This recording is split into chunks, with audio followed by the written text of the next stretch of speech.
dark? Are you scared?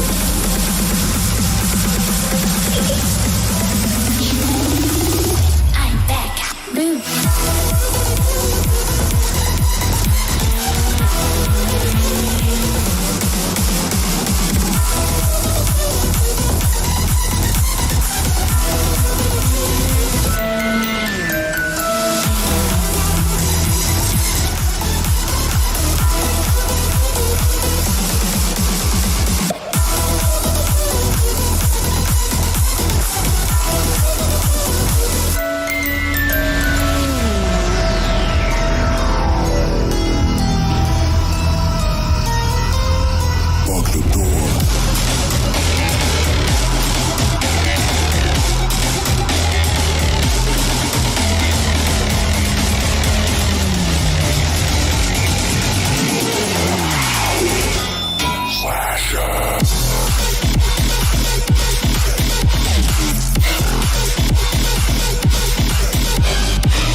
Tonight, emotional suicide.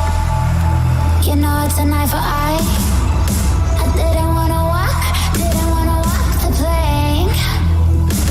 No, but the Mariona, it came like the thunder. I was on my way to going under, swimming in the pain. Yeah, I was covered in a tidal wave, but I'm a fighter. Try to take me down, I'm going higher. Baby, you've been playing with some fire. You've been playing with fire. One day you will see what you made of me. Found my enemies. Do what you please. In the dead of night.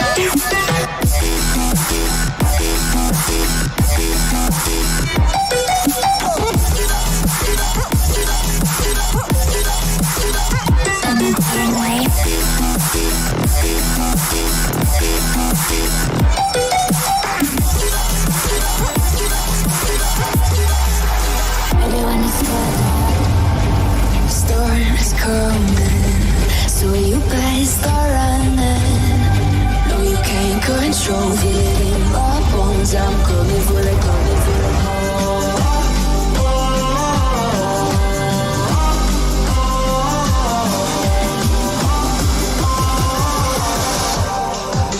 I'm coming for the throne.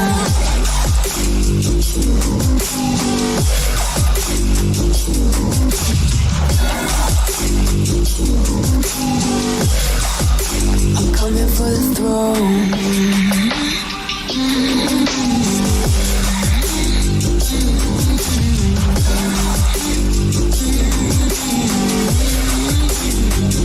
Show you wanna be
Wilson now, desperately trying everything in the book to get past Raul Pratap. Can he get it done? Look how close this is. The debut of our 5th official championship, the Caribbean Motor Racing Championship Virtual. Beginning next Saturday, September 17, 2022, mark your calendars as this will be the first ever championship in esport history to feature South Dakota, Wallafield, Dover Raceway, and Bushy Park Circuit. We'll be starting our events off with the Classic Series, racing gems of the past like the Toyota Starlet and the Ford Escort, and so much more as we recreate history. And for our main event, the Caribbean Radical Cup, the modern day of racing in the Caribbean. The Radicals will be going head-to-head in 5 rounds, ending at South Dakota, where we'll be racing at the proposed FIA layout never seen before. Other sim groups would have attempted similar before, but not with all 4 tracks and a replication of real-life feeling. Since starting a year ago, the club has grown significantly, and Nazir, a broadcast student in Canada, has taken a backseat to racing and does more commentary in an effort to engage more with the audience. Over our social media platforms, we've accumulated over 20,000 viewers across all our social media platforms. We're approaching 200 members in our sim group, and we have drivers from different parts of the world, like I mentioned earlier. So yeah, almost 200 members that we've have on our Discord. Of course, last time that we talked, we only had about 32 members or so. And then with the social media, from the YouTube alone, we've already gained about 20,000 viewers. I think that's one of the biggest now throughout all the sim groups out there. So just showing you how much we've just grown and how much progress we've made throughout just the 1 year we've been on the platform. They currently stream the racing on YouTube on Saturdays from 18 hours, but Nazir has more illustrious goals to start showing the event live on television. Well, our next goal that we're trying to look into is we're going to start looking into showing our races, possibly around in television, around the Caribbean, introducing more people into the world of esports and the future of motorsports in the Caribbean. That is the goal that I have coming up next. The overall aim of the group is to promote Caribbean racing at a triple cost in the comfort of one's home, and they're hoping more persons begin to join since esports is vastly growing and a lucrative phenomenon. Persons interested in joining can do so via the Caribbean Motor Racing Sim Club on social media handles Facebook, Instagram, TikTok, and YouTube. For the newsroom, back in Green.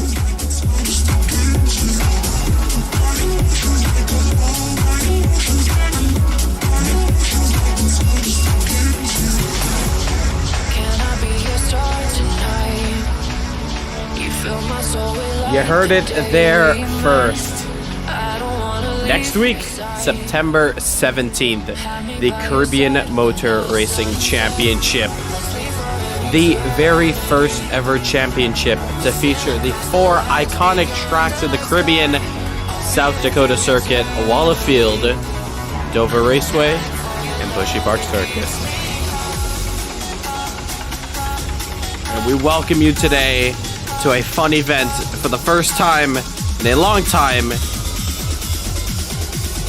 Welcome to Monza, and finally a race that is non-championship, so we can see these guys really have fun here. We tried to travel back to the future from 1988, but we have found ourselves at 1966 Monza, where it looks very, very different to the current day layout. So with 16 minutes left to go, we're gonna take a little tour of the track, as this is what Monza looked like once upon a time. Back where safety never existed in the world of motorsports, specifically in Formula One. There you see the iconic Monza banking, never used anymore, but still holds the past of historic drivers riding up those bankings. We'll not be using that today. We decided to put up the hay bales and let the cars go through the main road course straight. So around here, we would be just finishing turn 2 of the modern day layout. Continuing this direction here.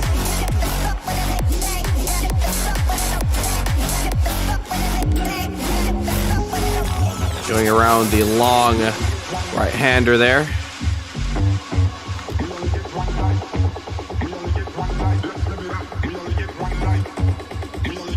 Blasting through the forest.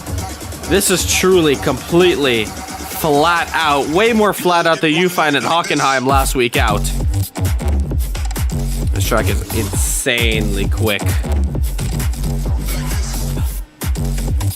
And now we come up to the very familiar part of the track that's still here to this day. The Lesmos. Lesmo 1 up here. Of course, no gravel. Just a wall if you were to go wide around here. And these curves are very high. Of course, these high curves introduced very early on in Formula 1 to prevent cars from kind of gaining an extra 10th track extending here. So that's the first Lesmo. The second Lesmo up here.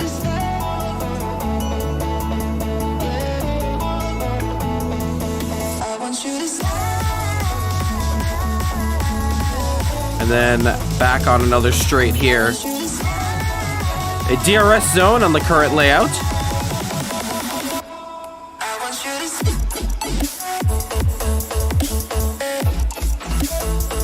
And we can take a little peek at the banking. As we are here.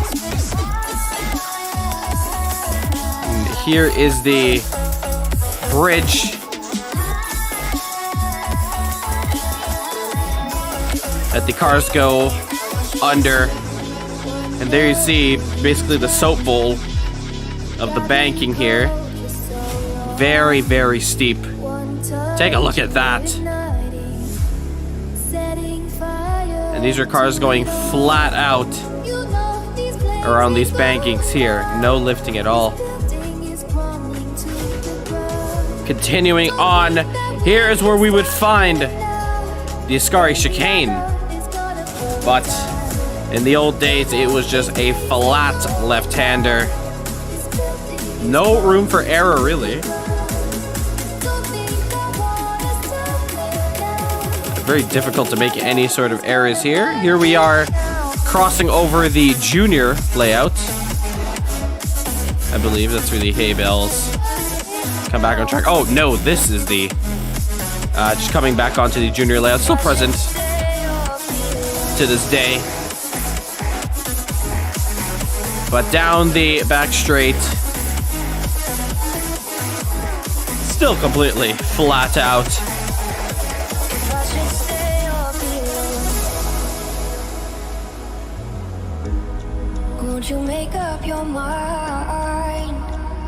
And then coming up to Parabolica now.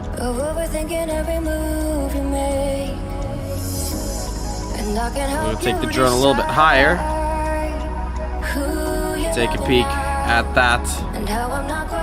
Going through the trees.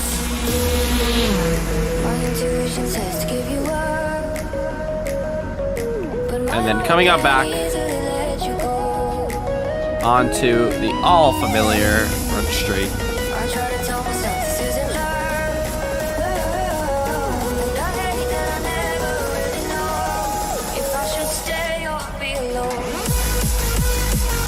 So you see the banking leveling out with the road now. And back on the very wide front straight here. So you see the pit lane now. Way different to what it looks like nowadays.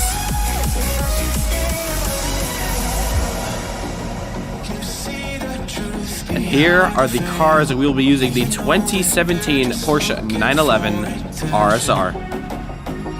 A beautiful beast provided by Kunos and Assetto Corsa. The detail that these guys have gone through to make a beast from real life into the sim. Just look at all the detail.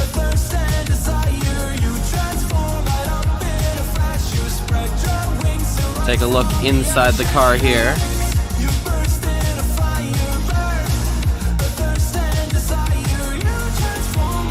This is the detail of sim racing here. Just creep into what the driver sees up here. This is really the driver's perspective.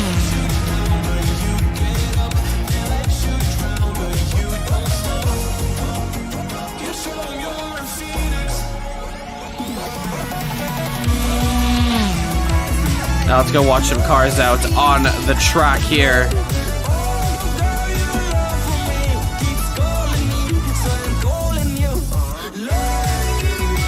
Did we just catch Marlon Young?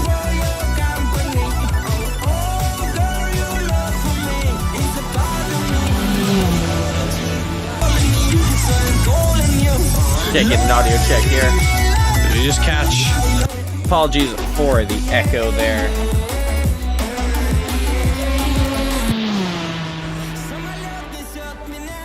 So here we see Marlon Young, one of our drivers at the top of the timing sheets here. We're actually going to take a look at those right now. So there are the timing sheets so far for the drivers that are in the server.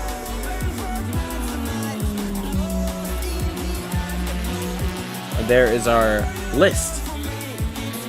Drivers who put in their laps, and there you can see Lance is here at the top there, followed by myself, who were just doing some laps last night, and there you can see how close the times are.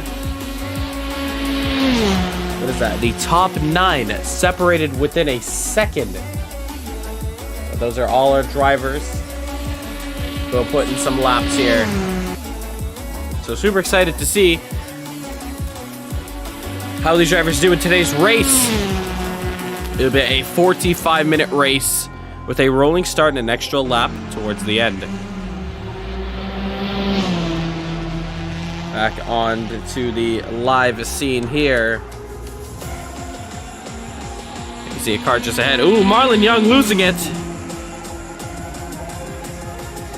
A little slap on the wall. A little bit of damage onto the car there, but he's probably going to stay back and probably put that car into the pits when he gets around there. Let's take a look at Danny Nasir and have a little lap with him in driver's eye.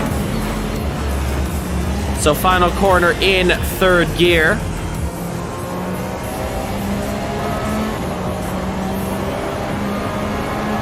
And now onto the front straight now. Completely flat out. Currently positive on his delta. See how he does around turn 1. A lot of the drivers running very low drag. So these kind of flat corners here, depending on how you set up the car, could be very loose in the rear, very stiff. So there you see, completely flat out. It's ridiculous. Only 2 braking points. This is the first one. Lesmo 1, he puts it down into 4th gear. A lot of drivers using 3rd and 4th to get the car rotated around. Does he keep it in 4th here? Yes, he does. Very neat and tidy. Around the 2nd Lesmo. Now coming down the hill here, going under the famous banking. One day, we'll use the full layout around here. And have a little tour in the 60s. In the 50s with some modern cars. I believe that would be lots of fun for the guys. Now on the back straight, coming up to Parabolica. Down into 3rd gear.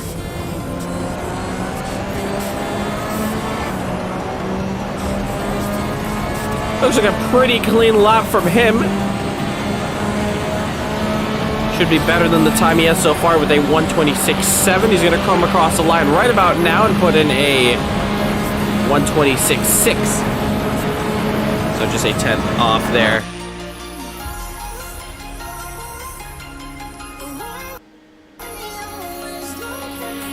So with 5 minutes left to go before we begin qualifying, a lot of guys are slow to join into the server.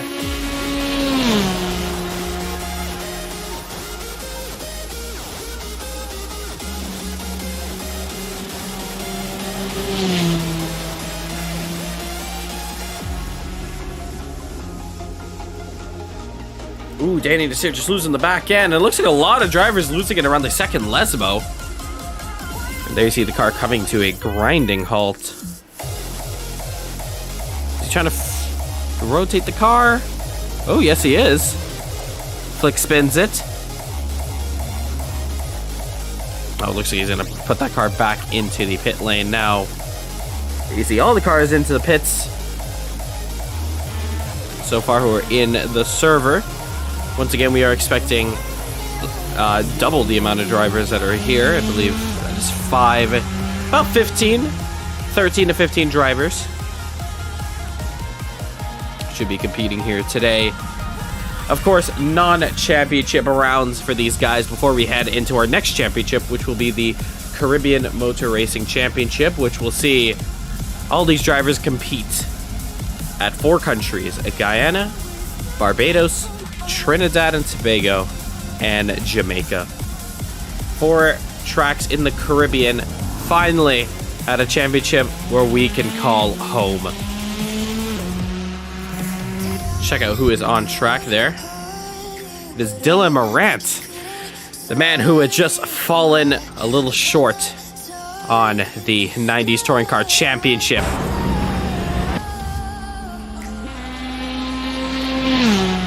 But Dylan Morant, a very quick driver in almost any car you put him in. So he'll be no stranger to locking out the front row. Keep an eye out on Dylan Morant in qualifying. As we see now, Martin Webster putting in a lap of a 126.4. Ooh! Losing it, and Dylan Morant slides into that wall, wrecking the car and puts it back into the pit lane now. Who is that on our screens there? It is Danny Nasir, but I do see Curtis Gregory also out on track, so we're going to take a look at him.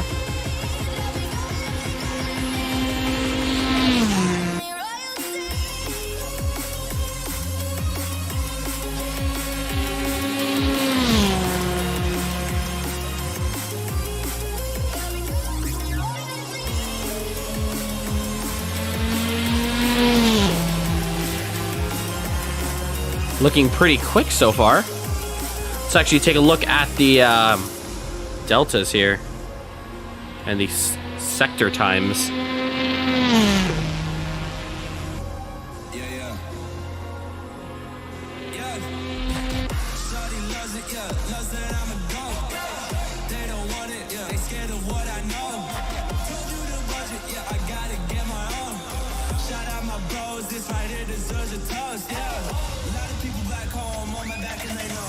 So back with Curtis now.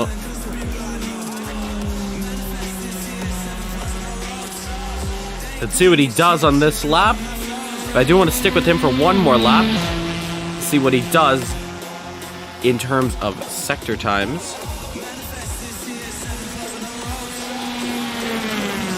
All right, let the timer go off now, so that was an out lap.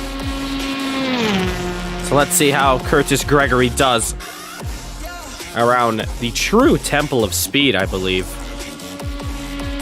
The current day Monza is just not as fast as what the true Temple was back in the day. But there you see him completely flat out. Coming up to Lesmo 1, hard on the brakes. He is 2 tenths up on his personal time in the first sector. A little bit wide off of the first Lesmo. Coming up to the second Lesmo now. Just clips the curb there, and every driver I've seen clipping the curb.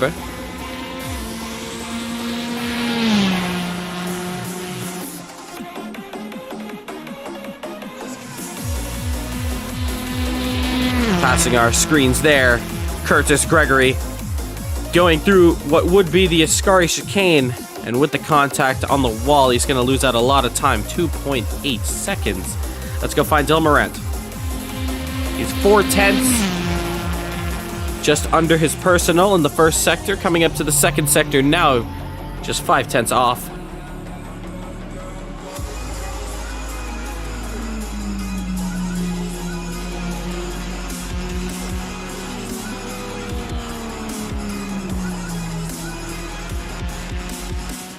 Rounding out the final corner, this is definitely going to put a quicker time than what he has up on the board of a 1:45. Let's see what he does now. Danny Nasir puts in a 1:26.3. Dylan Morant puts in a 1:26.5. The 1:26.3 from Danny Nasir, obviously a slower time, but since he has completed a faster time before, he's still higher up on the leaderboard. And with that, practice is now complete and the checkered flag is out. We're going to stick with Dylan Morant now.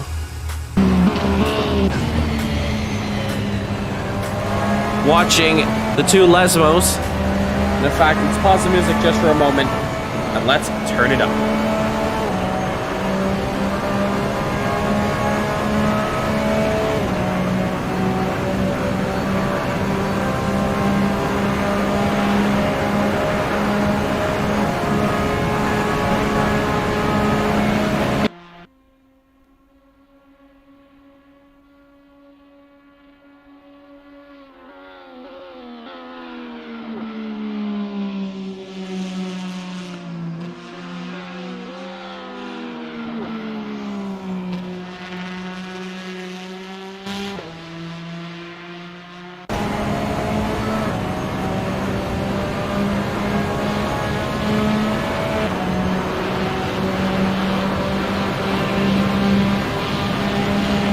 Puts himself into P2 there. What a time from him. It's a 1:25.9. I believe. No, it's actually a 1:26.1 he put in there. So one lap done from him. A lot of drivers are out on track, it looks like. Now it just looks like Dylan Morant and Martin Webster.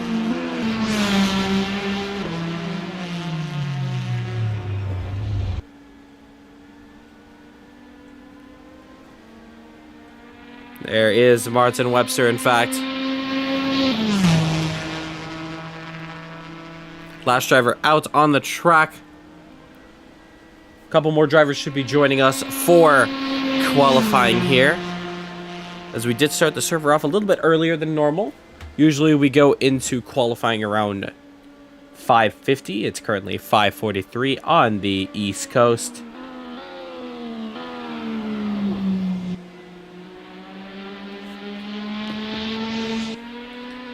But yeah, how are you guys doing in the stream? My name is Rahul Nasir from Caribbean Motor Racing Sim Club. We're having an off race around Classic Monza, as we're just waiting for Martin Webster here. I believe he just has to enter the pits now, but I think he already completed his lap. I see Dylan Morant just exiting the server. Probably going to rejoin now.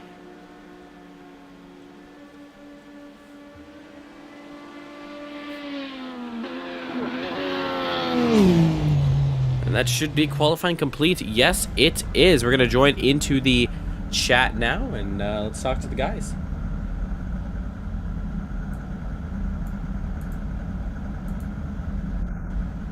Okay, I'm just gonna... Let's just run this one, then. Mic check. You're good. Yep, you're good. Sweet.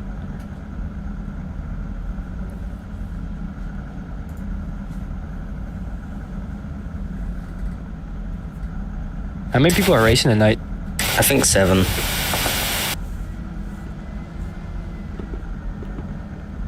Maybe 8 if we get like a late entry. Me, you, 2, 3. Lance adjusted my drone. Is Martin racing tonight, Marlon? Yeah, he's in. Okay. Yeah, I see him. Yeah, I think with an easy track like this, even though we have just under 10, I think it should be still a good race. Let's just hope no one crashes, because like the drafting is what's gonna make this fun. If it's a low number, you're gonna consider competition caution in the middle. If it's a little bit separated, I don't mind. Mic check. You're good. Yep. Hey, Martin's here. Nice. I think what's gonna kill people is they're gonna touch the curb. Yeah. That's gonna be the biggest enemy. Everybody's gonna die in the curb. Yeah, it's either you're gonna touch the curb and then take out someone, or you're gonna like underestimate the turn, and then someone's gonna hit you from behind or something. That's what I'm guessing. I'm gonna stay 10 feet away from curbs at all times. I'll run in the grass. Yeah, like don't start pushing unless you really have to. Oh, you're getting on the grass though. You gotta jump the curb. Here you see the Porsches lined up here. It's very interesting track card combo. Like, it actually works really well together. At least you're not doing the oval. That could be way worse. I wish you were doing the oval. It's like driving on cobblestone. It's so bumpy. Yeah, it would be very bumpy. And I think the setup would be way more weirder, considering you're running low drag around here, but if you try running, I bet if you try running the setup you are right now, you're just going to lose the back end as soon as you touch the oval. Yeah, because of the bank. Well, I don't know. You have the banking, but it's also like the bumps would make the rear jump up, so it'd be interesting. Well, we got 30 seconds before official qualifying now. Make sure to hit that subscribe button, hit that like button. If you want to support us more, you can go ahead follow us on. These cars are pretty. These cars glue to the ground very well. You can follow us on TikTok, Facebook, Instagram. Are we doing a rolling start? Discord. Yep. Well, we'll do a rolling start for this one. Oh, cool. And with 10 seconds left to go, you can see drivers come out on track. You shouldn't do a rolling start. It'll cause a lot of drama. I mean, it's a high-speed track, so it makes sense. And we already have those extra 5 minutes. And with that, qualifying has officially begun.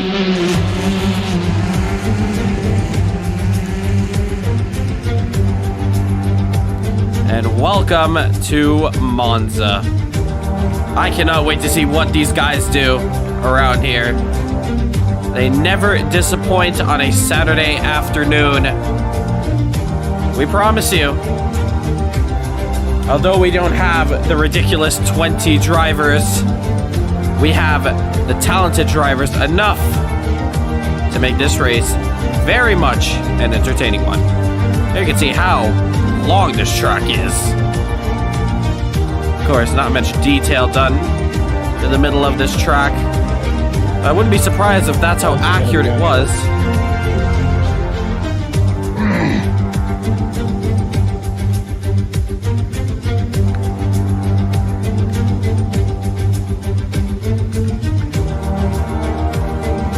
Are we allowed to cross the second white line? What? For like any part of the track or the pit lane? For the pit lane, because like there's the white line that's actually connected, and then there's like the second one. Oh no, don't worry about that. I would just say, because it's very awkward on how you exit the pits, I just say just be careful of drivers coming up. Honestly, if you see people coming, just stay as far right as possible. Yeah, better to just lift off. All right, let's go watch some of the drivers. Starting off with Martin Webster. Who is behind him? Is it his teammates? Yes, it is.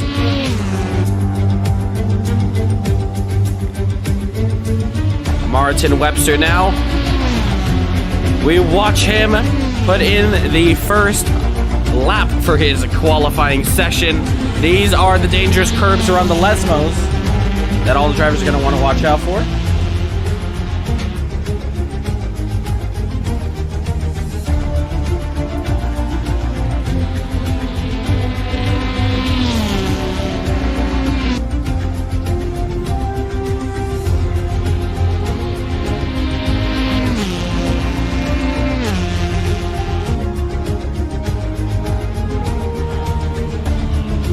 So just taking a look at the tire compounds right now. Interestingly, Martin Webster running the softs, Marlon Young running the softs, however Dylan Moretz is running the super softs.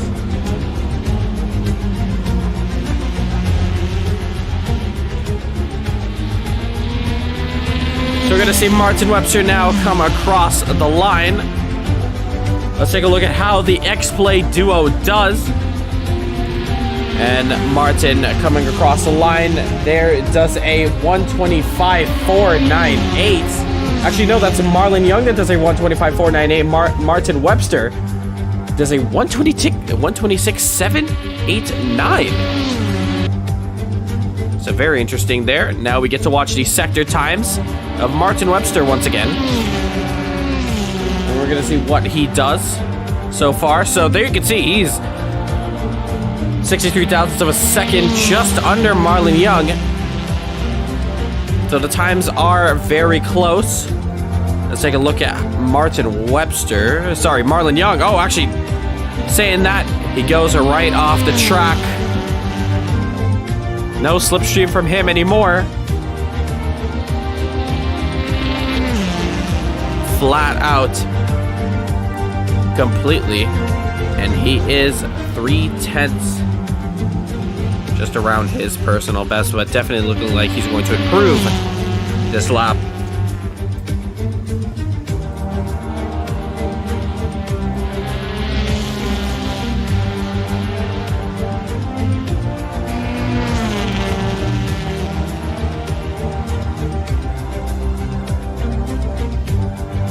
Gonna come across the line now. Let's see what he does. Like the inside door? 126.0. Just saying now, Lance Sear getting into the server, I believe.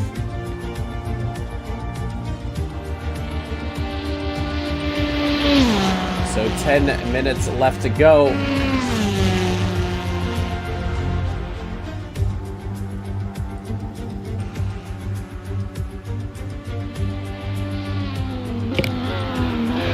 It's a man. Jazz. It's a man. Hey, your mic is open. We're hearing you.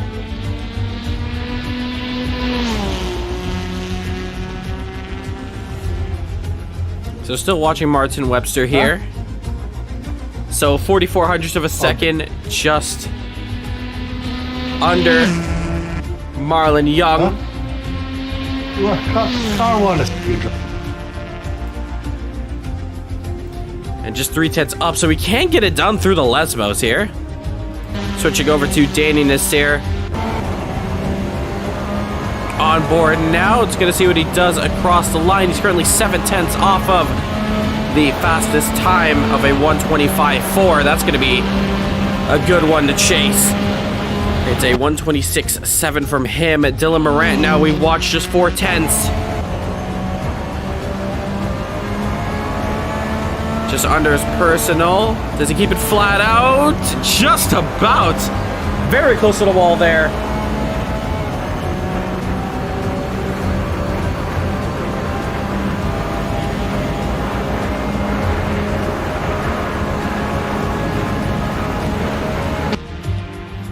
And let's see what he does with the second sector. And Dylan Morant 2/10 quicker than Marlon Young. The times are wrapping up. And it is now shake and bake. And for Dylan Morant's case, it looks like this might be a very, very quick time on the board. We're not going to say anything just yet until he crosses the line, but when he does, we can say he is a couple tenths off. So it's that first sector that definitely ruined him. Look in the background here. Do we have some drivers going out for a little bit of slipstreaming? Very interested to see how this goes. Trying to figure out who does have the slipstream. It looks like Danny Nasser and Marlon Young are together. I just saw Martin Webster just by himself around here, but a very good time that he could wrap up around here. Is it going to be enough to at least push down Dylan Morant? No, it does not.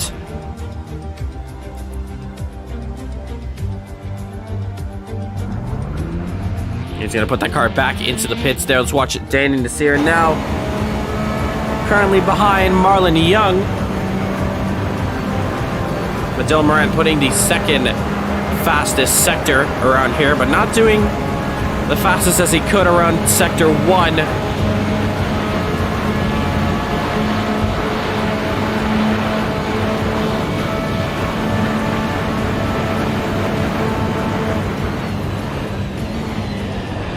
And now we're gonna watch the top 2 drivers here. Let's watch Marlon Young first. I've not seen him in qualifying for today, so we're gonna take a little lap with him. So coming across the line right now to begin his lap here.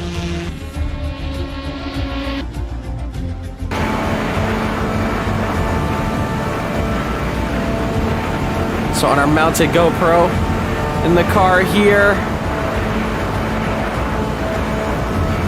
you can just hear no lifting at all around turn 1, turn 2 flat, turn 3. We now see that he's 41 thousandths of a second just under his best time. See what he does around the second Lesmo. Neat and tidy. Probably the cleanest that I've seen in all of qualifying.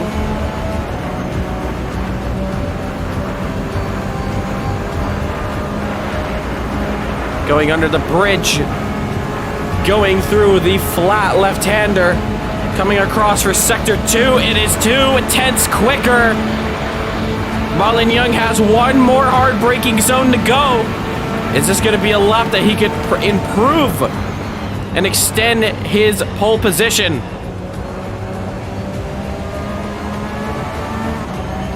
Marlon Young, very clean last corner of Parabolica. What is this going to mean for the timing sheets? It is a 125.4 that he's at right now. It's a 125.2 that he's going to claim at the top. He's now 6 tenths faster than Dylan Morant, who's in P2 and doesn't look like he's improving at all. 5 minutes left to go.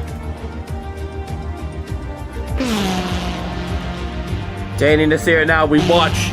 Ooh, he's gonna have a spinning Porsche and takes to the inside, and he's definitely going to ruin that time there, but luckily no incident. He's gonna stay out, 4 tenths down. Martin Webster, who we've picked up from the first sector, 21 thousandths of a second quicker, but losing it in the second sector. Marlon Young might have this one in the bag here. The Lesmos were very clean. Ooh, a little bit of a drift for the car ahead. No idea who that is.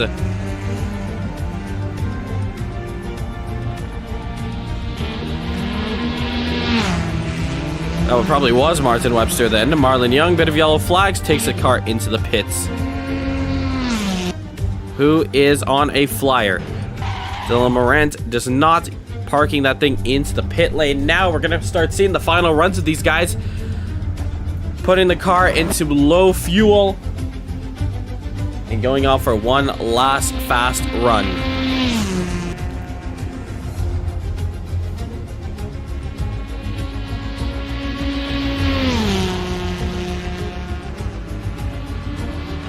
Coming up to the first Lesmo now. A little bit of lockup. Gonna lose a lot of time there. Can he at least make it up around here? Definitely looks a lot more confident. So it looks like Martin Webster might be preparing to cook up a very fast lap. He's currently 7 tenths off pole position now. Do you want to check out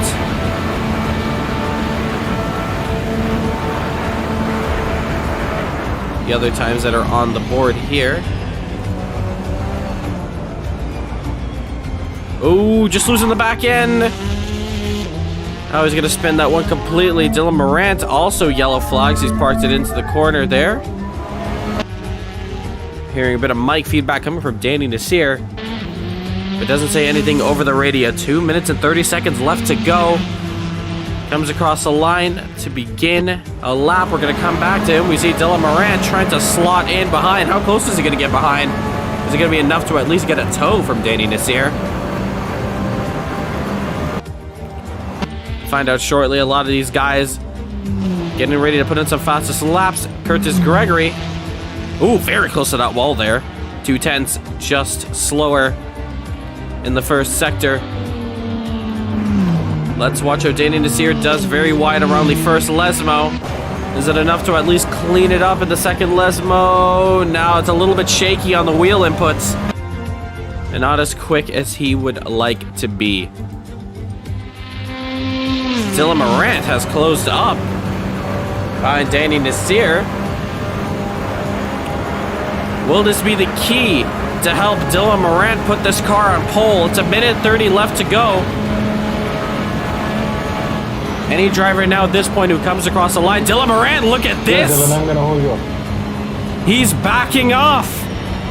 Interesting. Dylan Morant doesn't want to, but Danny Nasir refuses to give Dylan Morant the tow, and actually he goes off, and both of them go off, and that's going to be their qualifying over. Dylan Morant is not going to be able to put in a lap, and I don't think Danny Nasir is going to have the best of laps either, considering he's now getting back up to speed. Ah, man. No improvements, I don't believe we're going to see. Dylan Morant into the pit lane now. Curtis Gregory 2/10 up. Who else can we watch? We can watch Marlon Young. He's going to come across the line, and he's just going to go quicker. It's a 1:25.273. Marlon Young, and still on a fast one. Martin Webster is going to be able to put in one more fastest lap. Can he make it an X-Play 1-2? We're going to come back to him in just a moment. Danny Nasir is going to pull that car over, realizing he cannot go quicker. Curtis Gregory now going to come around Parabolica for the final time in qualifying.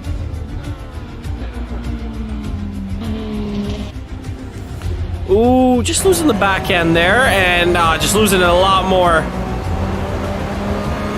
Can he put that car into P4? No, he's going to back it out, put it into the pit lane, so it looks like the only driver we could watch now is Martin Webster. But Martin, we find him looking the other direction into the pit lane. That's going to be qualifying over with. Danny Nasir out on track, but I don't believe he is on. Don't believe he's on a lap right now. I think he's on his out lap. That's going to be qualifying completed. There we see Marlon Young. Did he come across the line to be able to get in another lap? Well, regardless, it's a 1:25.3 for him. And Marlon Young looking very quick as he puts that Porsche on pole.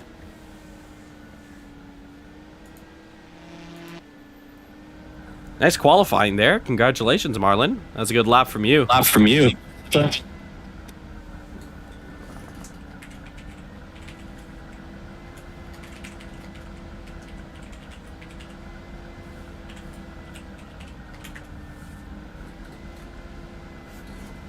So, qualifying now completed. Danny Nasir still out on track. He's actually going to go enter the pits now.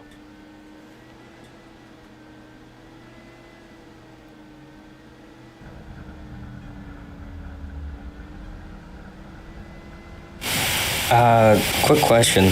What cars are going to be on the test server? Is it going to be the Radical and all of them? It'll be all of them. Okay. All right, qualifying now complete. As we now just sit and wait for... Before we transition into the race server here, take a look at just a little bit more of this track one last time. You can see these stands, of course, still up to this day. Actually, no, not these ones. These ones are definitely not up anymore. Rebuilt the pit lane, rebuilt a lot of this track. Of course, rebuilt to modern day standards. There you can see some classic cars that we might be seeing in the championship next week. There you see the Mini.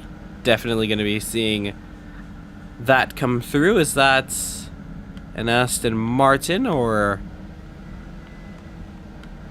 Oh no, it's a RX-3. We are definitely going to be seeing the Mazda there. And the server's just going to kick us out there. Actually, no, we're just going to be looking here. And there's another Mini over there. Very detailed track around here. Of course. Did anybody run the fuel stuff? Like how many laps we're going to do? I think 80 liters should be fine.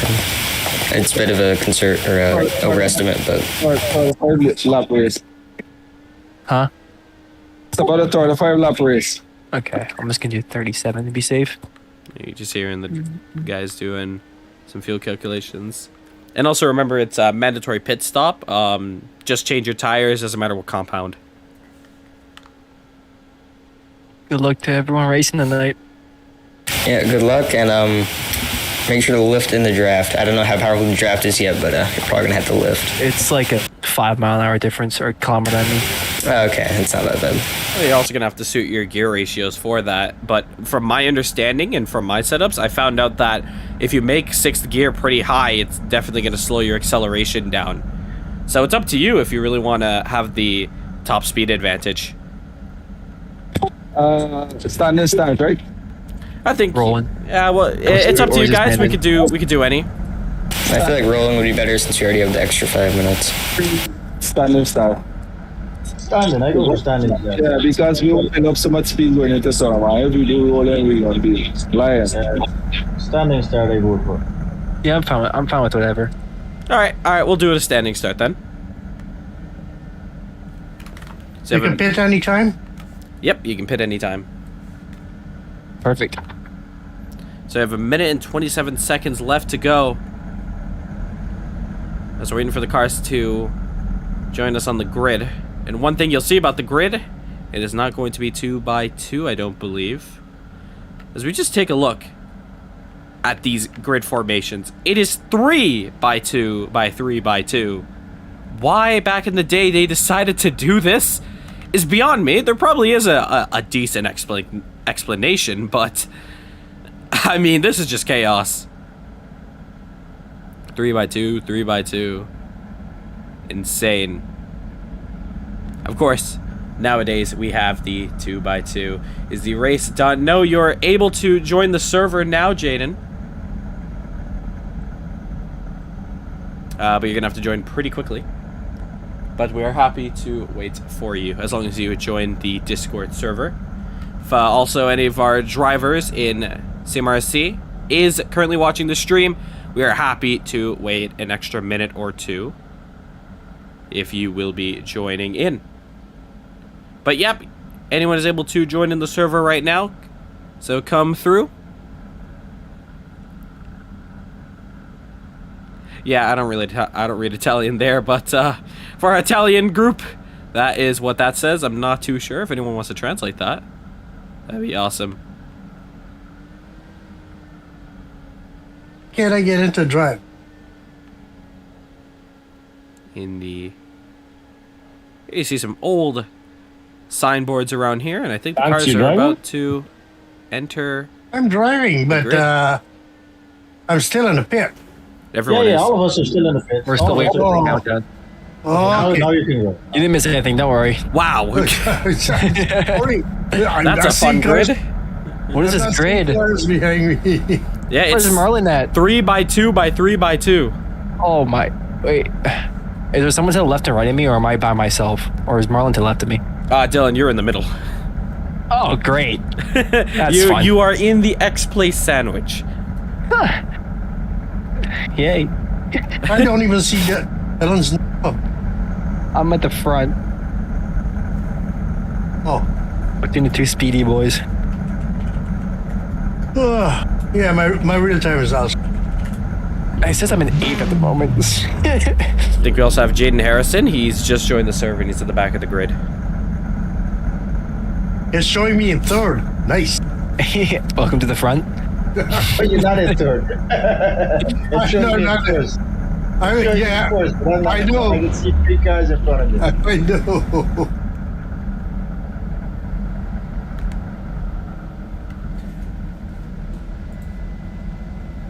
mean, in theory, if we both get a good enough start, we probably could overtake the 3 in front of us. Yeah. All right. 5 wide in the turn 1. Drag to turn 3. Drag race to turn 3. Hold my sure what's going on, buddy.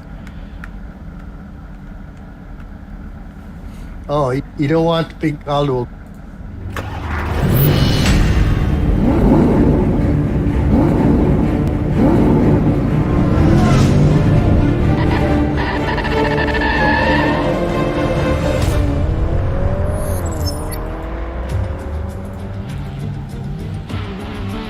We are at the true Temple of Speed. Welcome to Monza. Last week out, we were at the 1988 layout of Hockenheim. This week, we have turned the clock back just a little bit more to 1966, where we'll be racing the 2017 Porsche RSR around the famous Monza, the true Temple of Speed. Only 2 braking zones around here, that being Lesmo 1 and 2, and Parabolica. We're not going to be using the oval configuration. This is the road course config. We have 40 seconds left to go until lights out. This is a grid. That's about it. This is a grid 3 by 2 by 3. That is insane. I don't really know where to start here, so I guess we're going to go by here. Marlon Young puts it on pole. There. P2, Dylan Morant. P3, Martin Webster. I believe that's the top 3 order. P4, Danny Nasir. P5, Curtis Gregory. P6, Lance Nasir. And P7, Jaden Harrison just joining us at the back. Good luck, dude. Good luck. Good luck, everybody. And this is Caribbean Motor Racing Sim Club at Monza. 1, 2, 3, 4, 5, 6 lights. We go racing.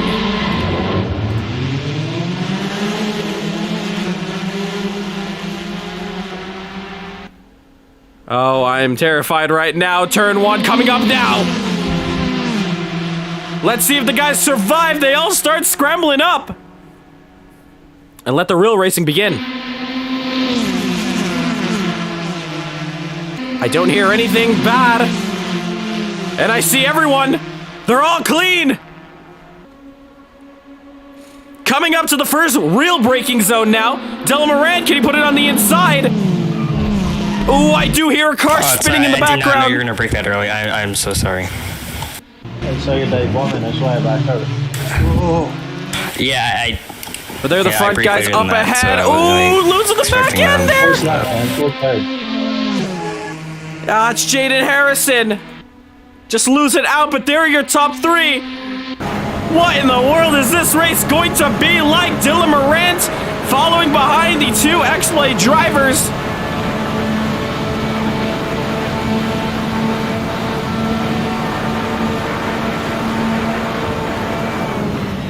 Now onto the brakes.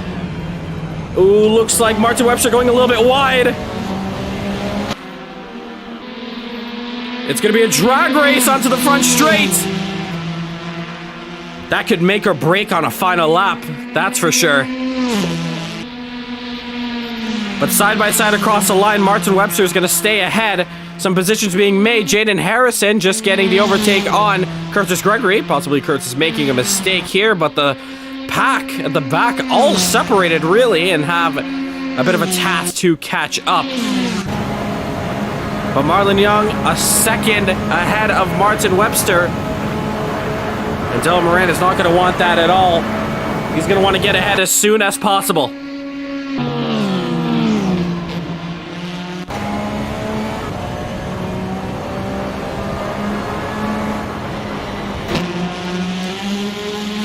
And now we use the drone camera to follow on this battle.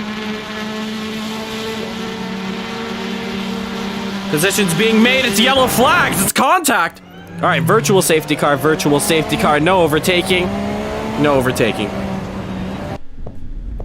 And that is because we have Lance Desiri strucken car into the middle of the track. He gets it going. Pits are open. Virtual safety car. Let's get bunched up.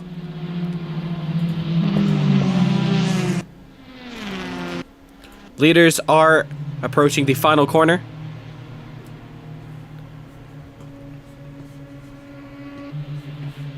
First VSC of the day.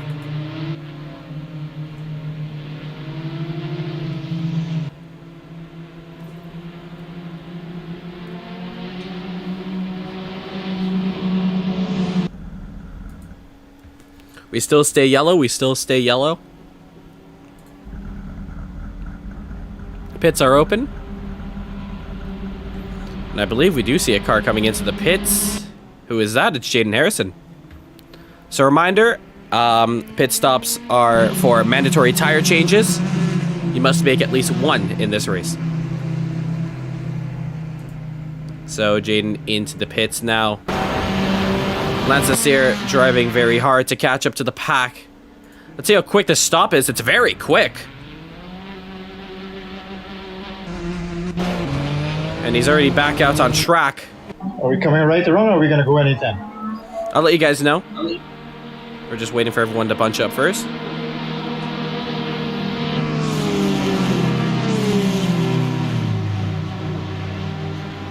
Okay, so we are going to be going after the second Lesmo. So I'll let you guys know when that is.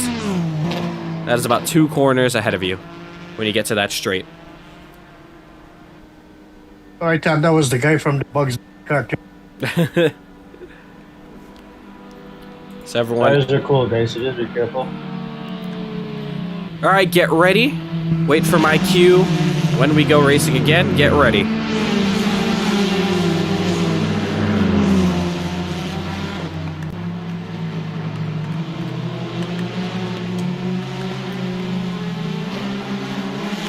Green flag, green flag.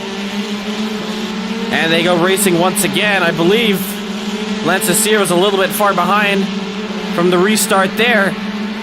But we go back racing. We see some side-by-side action. It's Dylan Morant on Martin Webster. Dylan on the outside. It's very close between each other there.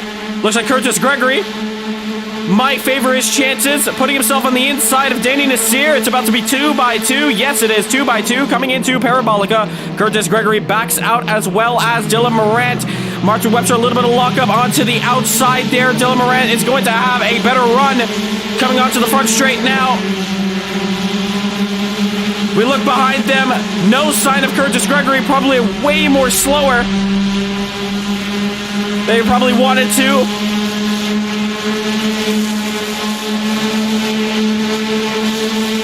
Dylan Morant now pulls himself onto the inside. He backs out though, and does get onto the brakes, which is going to promote Danny Nasir. Look how much he's flying. Gaining. Don't see any more gain anymore though. They're now completely flat out. It all comes down to the amount of aero that they're running onto the car. The top 4 go through Lesmo 1 pretty clean. Danny Nasir going a little bit slower now. Jaden Harrison making a move on Lance Nasir.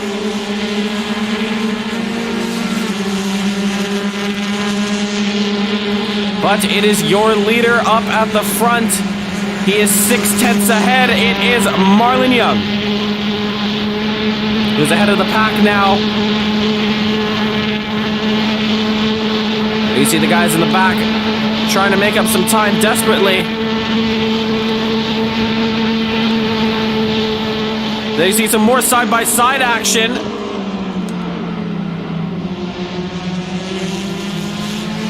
Looks like Danny Nasir looking for a move. But looks like Marlon Young has just booked it out of there.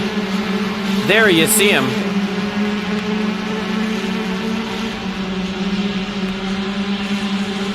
Marlon Young, fastest lap of the race, a 1:26.1. No drivers into the 25s just yet.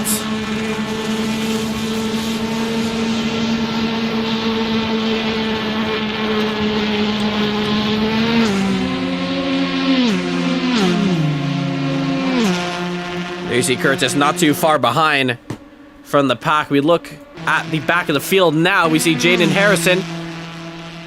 We saw earlier he got through Lance Nasir. Curtis Gregory now on board, trying to get back at Danny Nasir. It's a very wide Parabolica. Sorry, it's a very wide Lesmo 1 coming into Lesmo 2. And there you see how close the pack is. And look, Jaden Harrison is not too far behind.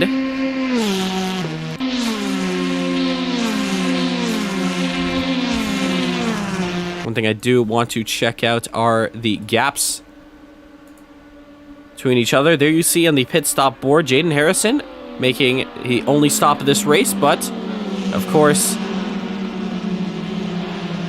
because of that, he is able to run this whole race in the end, actually.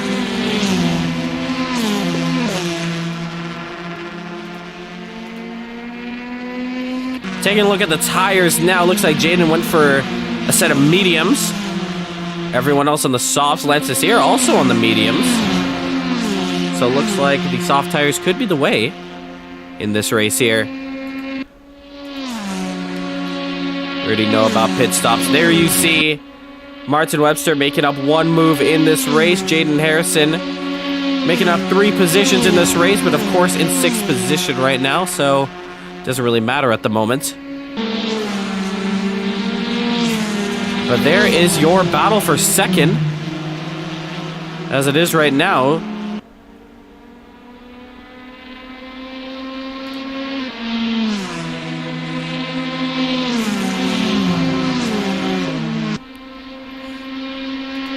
So this is definitely going to be a slipstream fest, something that we're going to see at Talladega come the start of October. That this is something we're going to see very similar, just on a oval. All the cars very close together, but that is what we love. We love all these guys competing very close, tooth and nail, what they're fighting for. It just looks like Martin Webster is kind of holding up a train, which doesn't really look like it. But Marlon Young is absolutely out of there. A 126.0 from him. We're going to see what Martin Webster does. It's a 127.1. 126.8 from Dylan Moran, and 126.3 from Danny Nasir. Danny Nasir going way faster. Curtis Gregory just falling out of his little slipstream chain. One thing to keep in mind is all these drivers are running completely flat out, so this is the maximum fuel mileage these guys are going to get around here. They're going to have to be very wary of the fuel that they have on board if it's going to be enough to the end. Of course, Dylan Morant and Danny Nasir, although they are in the slipstream, they're in the dirty air, and they're going to be washed out on the front end. Then you see Danny Nasir cannot grip while turning in. The amount of steering lock he's putting into that wheel, and it's now allowed Curtis Gregory, who did back out a little bit earlier, to come back into the fray. Now, there you see 7/10 the difference. You see a move now onto the inside.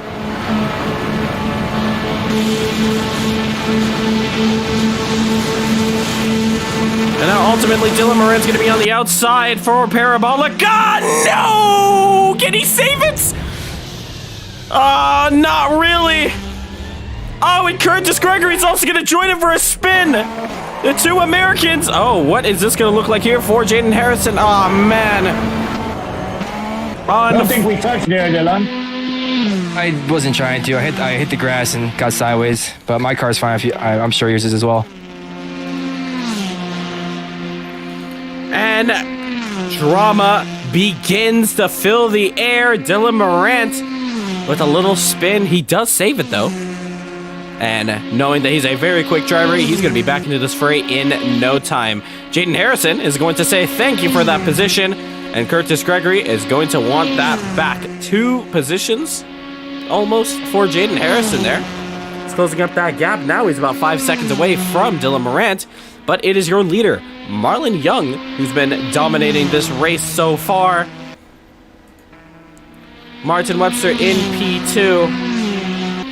Of course, just not as fast as his teammate is around Monza here.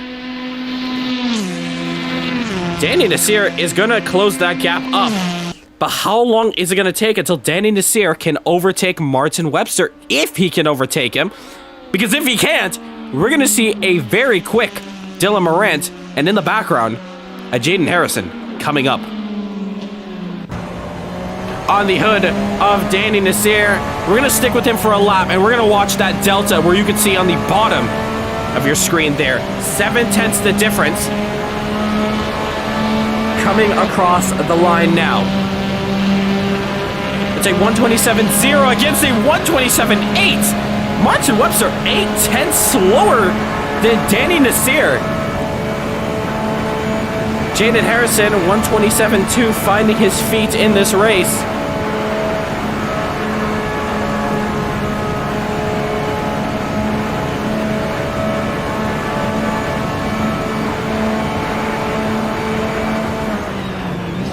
On to the first braking zone. Is this where Martin Webster is losing out?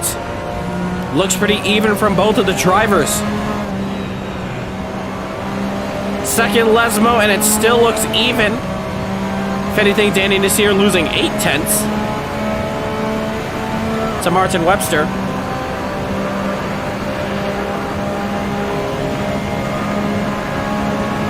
The flat left-hander now. Is it all going to come down to top speed? We're watching the delta. It's 1.3, 1.1. Sticks at 1.1. 1.2. Parabolica now. A very tight line, it looks like, for Martin Webster. It looks like Martin is now putting his head down around here, as that gap is definitely extending. We're going to watch the lap times now to see what they're going to look like.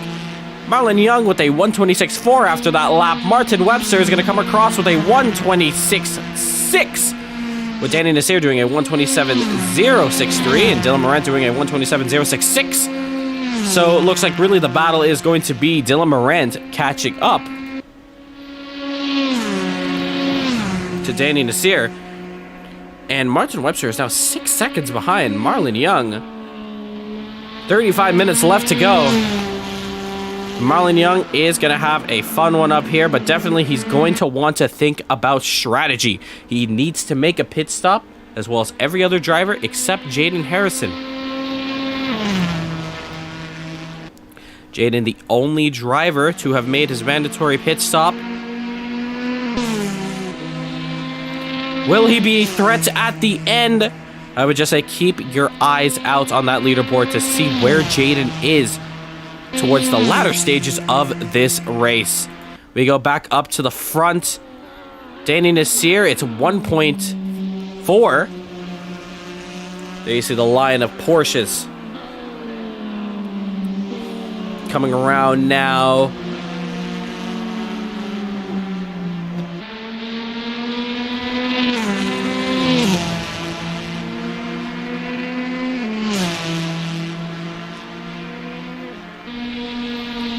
Danny Nasir now getting under a second. If we did have DRS, we'd definitely be allowing that. There's now 9 seconds the gap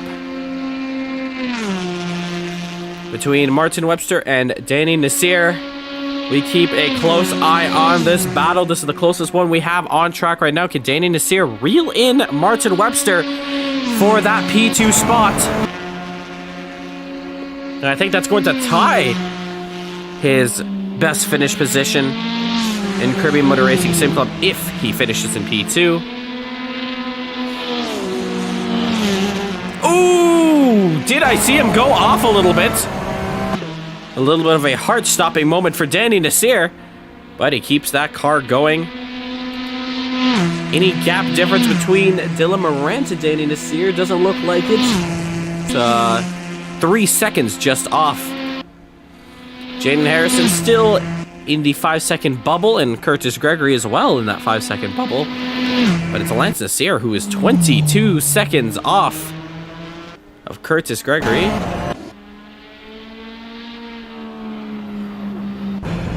But there you can hear he's doing a lot of lifting.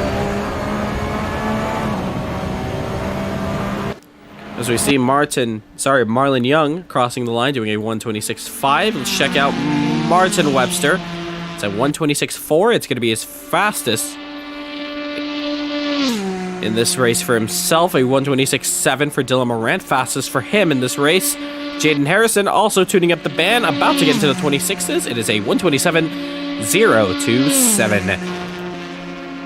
Danny Nasir looks like he's just losing touch of Martin Webster, but he's gonna have to keep this Porsche going and stay consistent. Oh, I say that. That's a little touch on the wall there. Oh, drama here. Martin Webster, a mistake. Oh, Dylan Moran just missing out there. Oh. Martin Webster staying predictable. And was it right that race director did not call that as soon as he saw it? That was terrifying for Martin Webster and especially Dylan Morant. Dylan, we're gonna need to buy you some new boxers after this one. That was really close. Dylan taking the inside there. If we had a replay, we'd definitely be showing that right now. What is Martin Webster gonna be thinking now? Does he continue on track? Or does he head into the pits and put on some mediums and run it to the end? Because it looks like right now those tires are way too hot. Martin needs to stick in this race here. It's going to be painful right now, but definitely we're going to see some yellows come in very soon. I can guarantee it. Mistakes like that can happen in a blink of an eye. Does Martin head into the pits? It's going to be the smart thing to do, I believe. And yes, he is. Martin Webster is going to be going into the pits. Where's his teammate? There is Marlon Young. Martin Webster, a drive-through for speeding. Insult to injury. Is Martin at least going to take a stop? Yes, he does, but he's going to have to take a drive-through.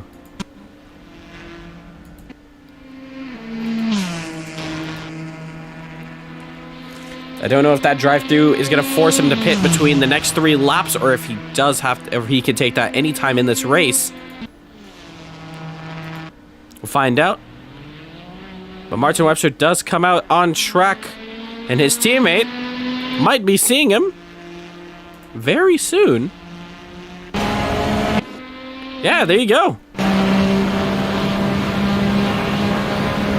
It's a 125.8. Marlon Young getting into the 25s. Danny Nasir is 10 seconds behind now. Dylan Moran now closing that gap up. It's 3 seconds now. And Jaden Harrison about to enter the 4-second mark. At least 4.9. Curtis just losing out a little bit.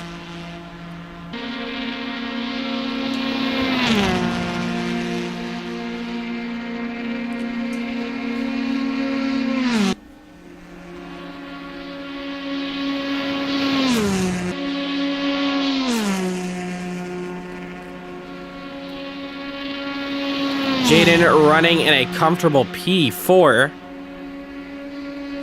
Can he run it from a last to a podium? Strategies are definitely going to come into this play here. At least Danny Nasir does have the open air now to roam free. 30 minutes left to go in this race. Does Dylan Morant think about the undercut at this point? Oh, the guys on the soft tires, that is the top 3. Those tires are definitely going to start going away now. They're on lap 13.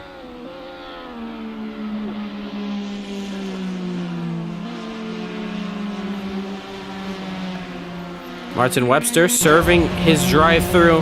Luckily for Martin Webster, it is a very short pit lane here, and he's going to come right out on track. We're going to find out who is going to collect up Martin Webster. Doesn't look like Jaden will. Dylan is, definitely. John Martin, nope. Flags. Oh, it is Dylan Morant.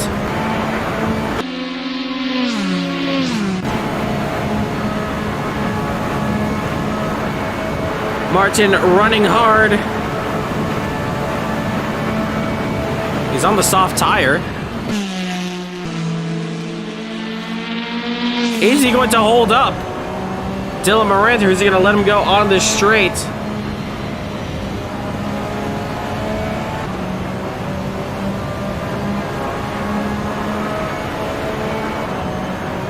As long as you're not slowing down, you can stay in front of me. If I'm not being slowed down, but you can stay in front. Martin, if we do have another VSC, then we will allow you to unlap yourself. Oh, thank you. You're still in this race.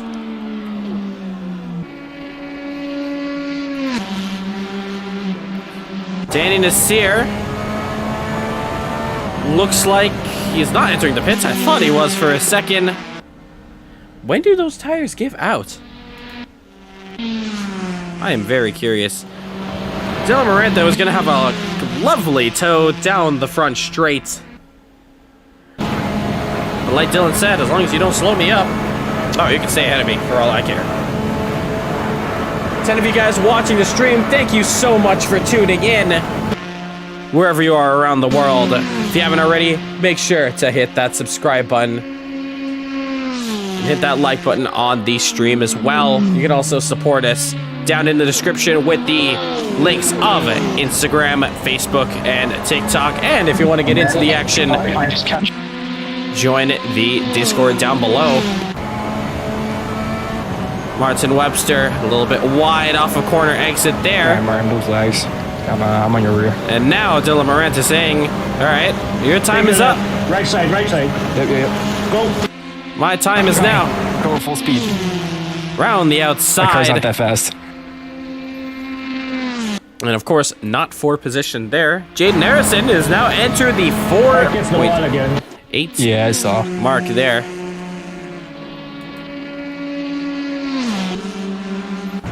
Is Martin at least going to be able to stick behind Dylan now? It's a 127.2 from Marlon Young. Danny Nasir is going to put in a 126.8. Is Danny Nasir closing the gap? Dylan Morant is definitely. It's a 126.6. Danny Nasir is going to want to start closing that gap. And start putting in some faster laps, because soon it is going to be time for pit stops. Martin Webster right on the tail of Dylan Morant now.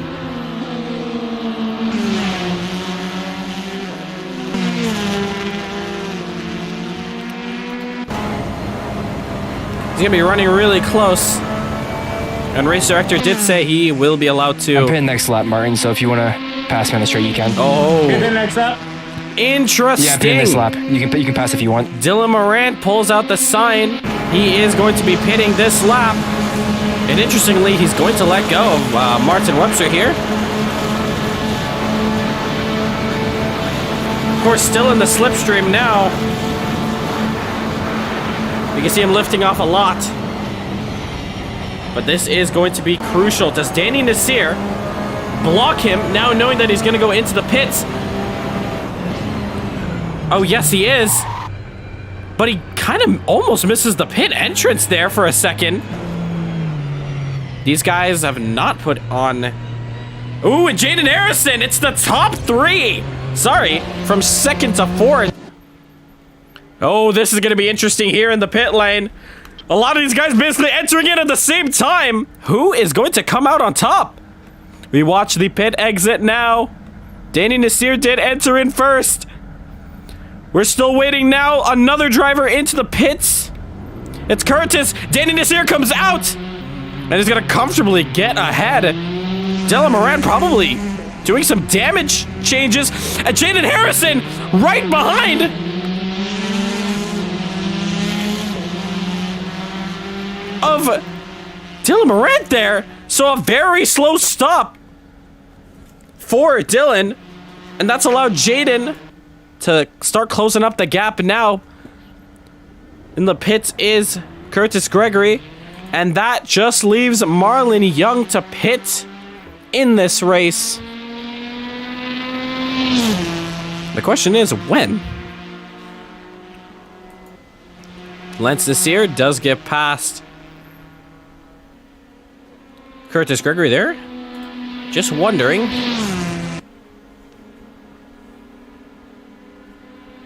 Yeah. I thought so. Lance Nasir has actually not pit in this race so far. So it's Lance Nasir and Marlon Young, but Lance going for the gamble of a possible yellow to come out so he could stay in this race and salvage anything in this one here. 1.3, the gap between Jaden and Dylan. Can Jaden put himself on pole? Keep in mind, he did not come out for qualifying. He was a very late addition. You can actually look in the chat right now. He actually asked, yo, put me in this race. And we allowed him, so be interesting to see if he can put himself on pole position. Starting from last has not been a shabby strategy, as the drivers who have done it in the past, such as Justin Nasir and many others, have found some pretty good results. But Jaden now closing up the gap here to Dylan Morant, the man who was a mistake off from being driver's champion. Ooh, little touch on the curb and a little touch on the wall. Luckily, he has not lost any time, but that's going to be a little bit of body work. That's going to stay on the wall there. And losing some time he is. It's 1.2 now.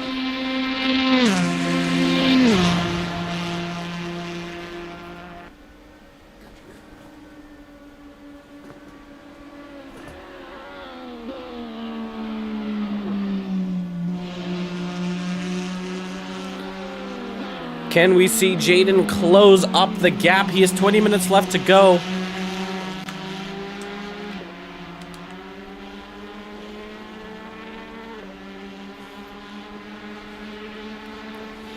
There you see, we are birds in the sky. Watching this one.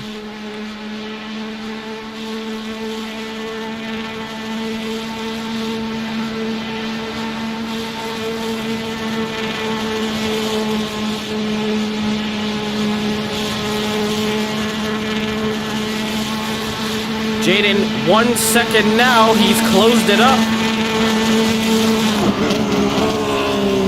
Listen to that sound. In fact, while we're this close to the rear diffuser of this Porsche, let's turn it up.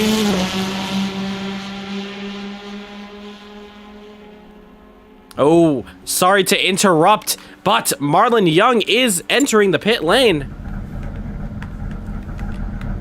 Where is he? There he is. We interrupt in just a moment. And Curtis Gregory making his move on Lance Nasir.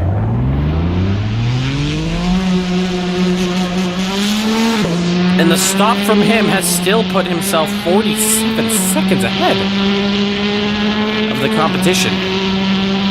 I want to go down to Lance Nasir. It looked like there was some moves being done. Yep, probably a mistake. 126.3 from Dylan Morant. Maybe it looks like a 126.5 from Jaden Harrison. But as promised, let's tune it up.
Beautiful sounds coming out of these Porsche RSRs.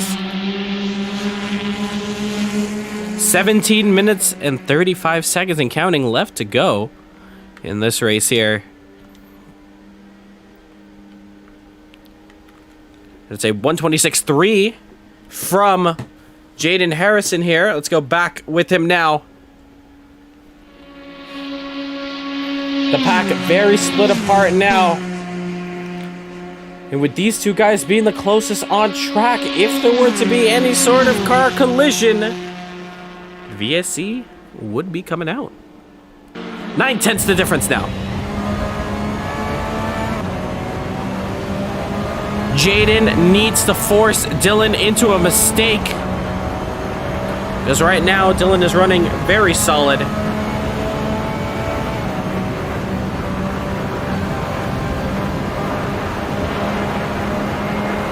Actually, look at the dashboard there. I'm not too sure if that's accurate right now, but it looks like Jaden Harrison is purple in the second sector.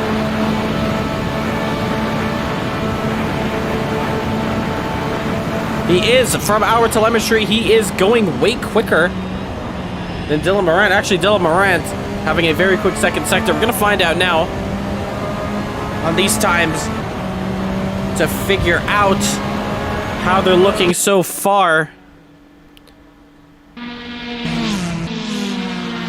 So Dylan Morant with a 126.0 and Jaden with a 125.999.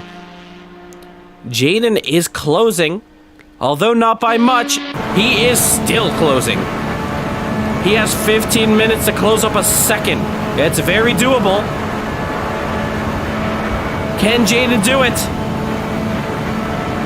Can he put this Porsche on?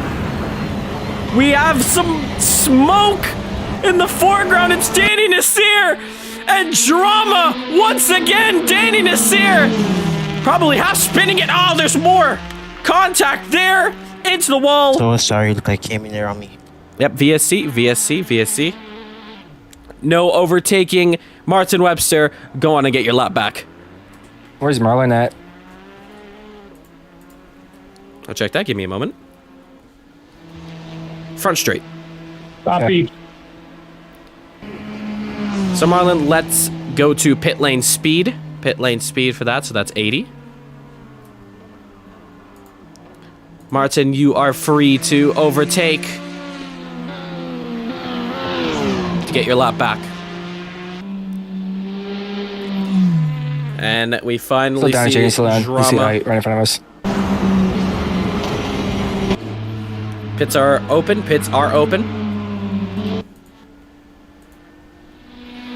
And I believe this is definitely going to help out Lance Nasir.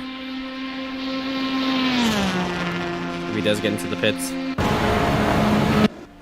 So, the second yellow of the day has come out. And it will bunch up the guys. And Danny Nasir, drive-through for speeding. You got to slow down more than that. Danny Nasir, however, interesting strategy. He's going to be swapping out the softs and probably going to put on another soft set.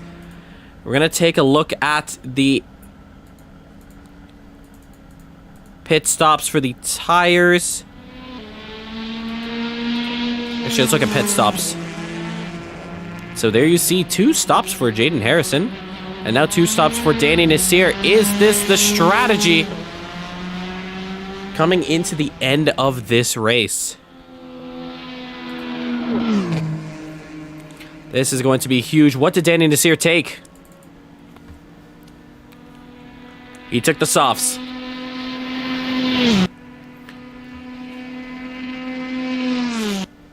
And Martin Webster, interestingly, into the pits. Race director allowing him to get his position back. I'm not Where are you going this lap or waiting? I'll let you guys know in a moment.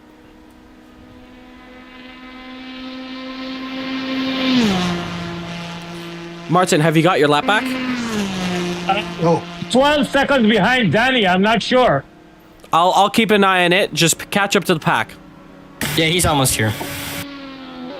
Yeah, I see him on the map. Yep, you are on the lead lap. Yeah, you're on the lead lap. How did you get on a lead lap? He didn't pass anybody.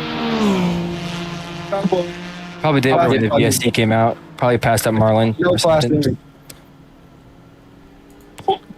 You gotta go wrong, Martin. No. Stay back. Go back to back off. You're on the lead lap. So back off. Yeah, I'm behind Danny. I'm supposed to be behind Danny. Yep. Danny will allow you to take your drive-through. Okay. So you can go ahead right now, go past the field, take your drive-through. I'm dropping back behind in the 6th place. No, you're going to be going down to last. Okay. Behind Martin. Yes. Yeah, behind me. So we're not going green just yet.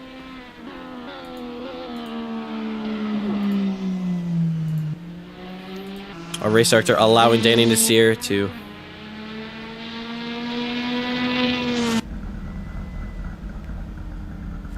take his drive-through now.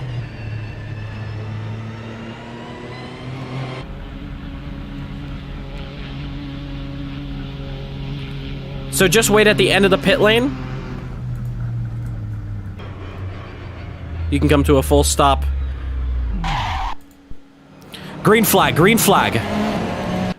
Get ready. As soon as you see the pack go past. Yep, go, go, go.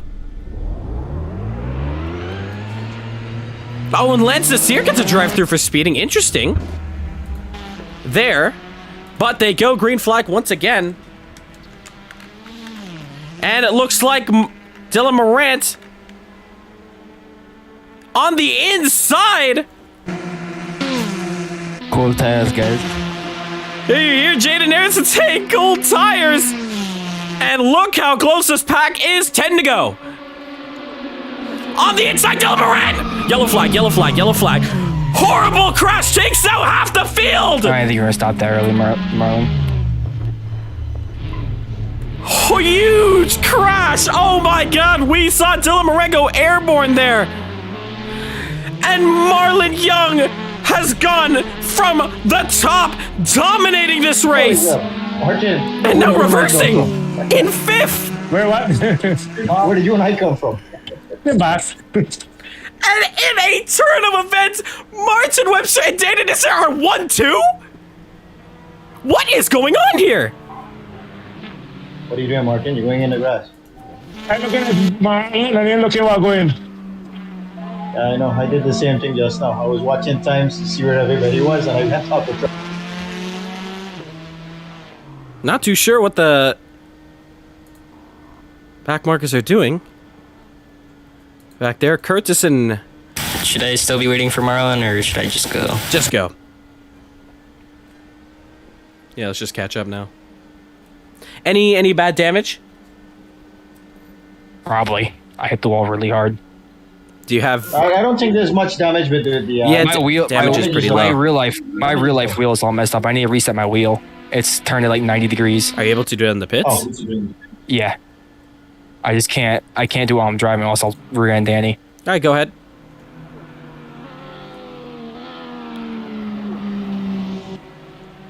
So we'll have yellows for one more lap. If you are heading into the pits and you're on the front straight, you can pass everyone ahead of you. If you have other drivers in front of you, of course. Lance is here, gets another drive-through for speeding. What the? Lance, you're gonna need to slow that car down a lot more. I think that's your second drive-through. I've never been in the pit before, so I don't know where the hell the line is. Oh. Yeah, the line right here is really weird for pit. I think as soon as you see that like real penalty pop up, you should start braking. I feel like that's probably the best way to enter. Yeah. Jaden, relax. Yeah, you don't gotta stick close to each other right now. We do have a whole lap. Martin, let's keep that pit lane speed, so that's 80. Where are y'all at? Turn 1. Okay. Jaden, what are you doing, man? What? Jaden, not you. What's going on? Trying to Just keep it single file. Because right now we're only at this speed because we're waiting for everyone to catch up. We should be good now. Oh, never mind. Lance needs to catch up. Yep, we'll go after the second Lesmo. Marty, you can pick up the pace. Get ready to go racing. So get ready, get ready, get ready.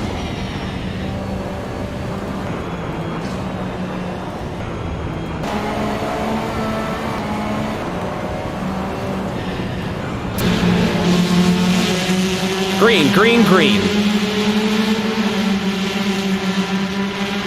And Jaden Harrison already looking for a move on Danny Nasir. Marlon Young making a move on Dylan Morant.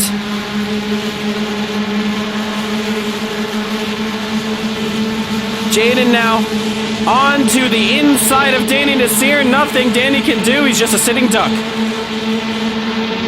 On the braking zone right now, Danny, however, taking a lot more speed around the outside. Look in the background, Curtis Gregory, yellow flags have come up for him. And there you see, he's just taking a little trip into the gravel. Back out.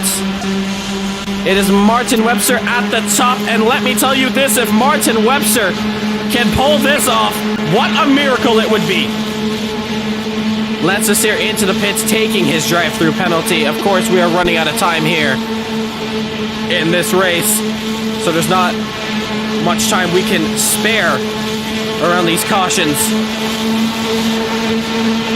Lance Nasir finally gets all his drive-throughs taken. Dylan Morant now looking onto the inside of Marlon Young, backs out, but gets really close now to the rear end of Marlon Young. Can he make any move down to the inside here? No, he cannot.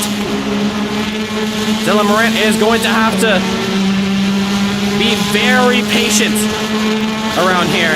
He does have damage as well. Dylan now goes to the inside.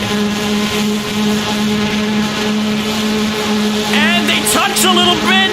Very skirmishing touch again. Can Marlon save it? Yes, he can. You guys are good. You guys are good.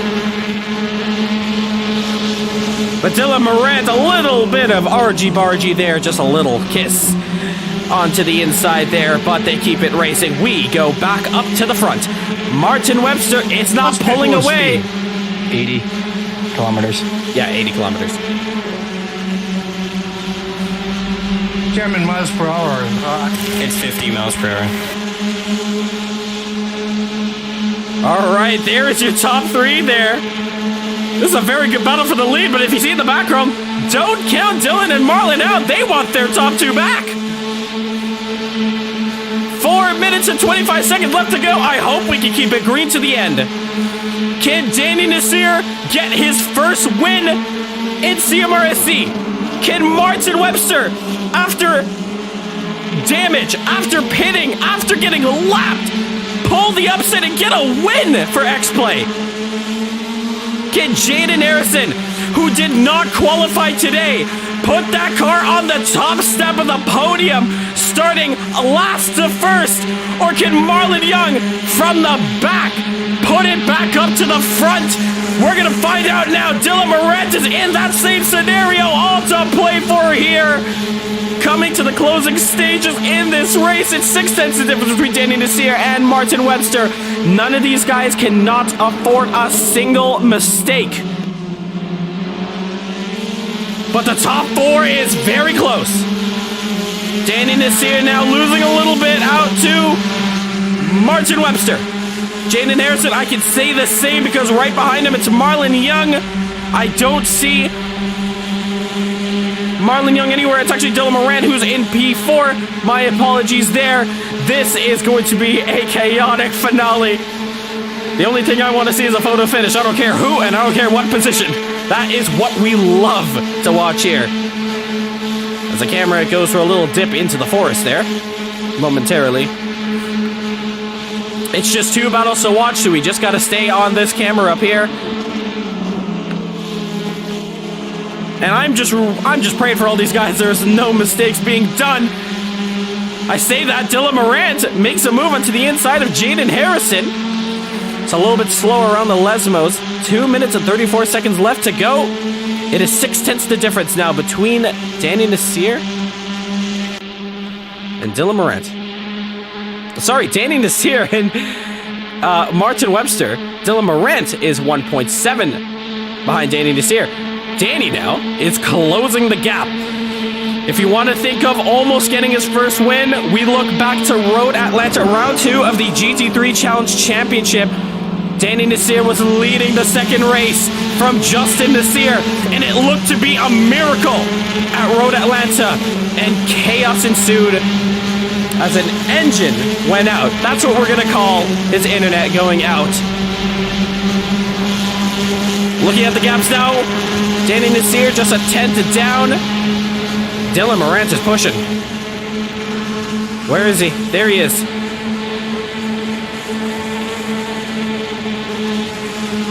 But it was almost like Danny Nasir was stripped, robbed from a first win at Road Atlanta. Since then, he hasn't been on the same pace, but slowly coming back to where he used to be.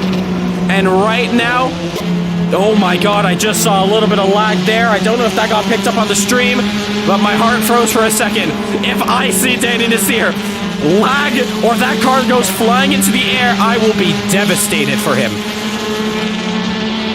But right now, it looks like that little lag spike hasn't cost him some time there, because Dylan Morant is now on the rear end. 55 seconds left to go. Looks like 3 to go after the line. Dylan Morant now, can he put it down onto the inside? And it didn't look like Danny Nasir had the fastest corner exits. Ooh, lock up! No! Danny Nasir, no! Another costly mistake! Not again! Not again, it's happened! For some reason, every time Danny Nasir is so close to a win, it's always one little slip up and it's cost him. From running second with 6/10 to close up, he now runs P4. Which leaves us to now this top two, Dylan Morant, who is 1.5 behind, wanting to close up after a terrible mistake from him. And we now get the signal, 2 to go. Martin Webster, who was lapped earlier this race.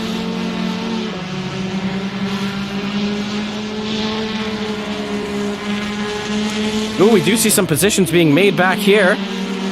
Jaden Harrison going very slowly, and Marlon Young able to come back at it. My game time is going to run out. The guy didn't put enough minutes on the system. Your fuel? No, not fuel. Game time. For the arcade. Oh. It looks like Martin Webster. You guys have 1 lap to go. Does Martin Webster have an issue internally? I think Martin's going to want to put a lap of a lifetime around here. It's 1 to go. Sounds like I'm going to put this time. He's got 1 minute and 30 seconds to taste victory. Marlon Young with the fastest lap of this one. And it doesn't look like Dylan Morant is closing that gap up. In fact, it looks like he's losing time. Is the internal issues for Martin Webster gonna cost him this race win? Or can he get to the end? Martin Webster, he was talking about how he probably has a limit on the computers. He owns a game shop down in Guyana. He's got a couple more seconds left to go, give or take, give it like 30 seconds, and that win is his. Dylan Morant now under a second, it's 8/10. How much can he close up that gap? Dylan Morant needs to hope for a mistake or those internal issues to go through. For Martin Webster, no sight to be seen from the rear of the others. Martin has 1 more braking zone to go. Does he keep it neat and tidy? Maybe a little bit too neat. Dylan Morant now on the rear end. Another lap, Martin.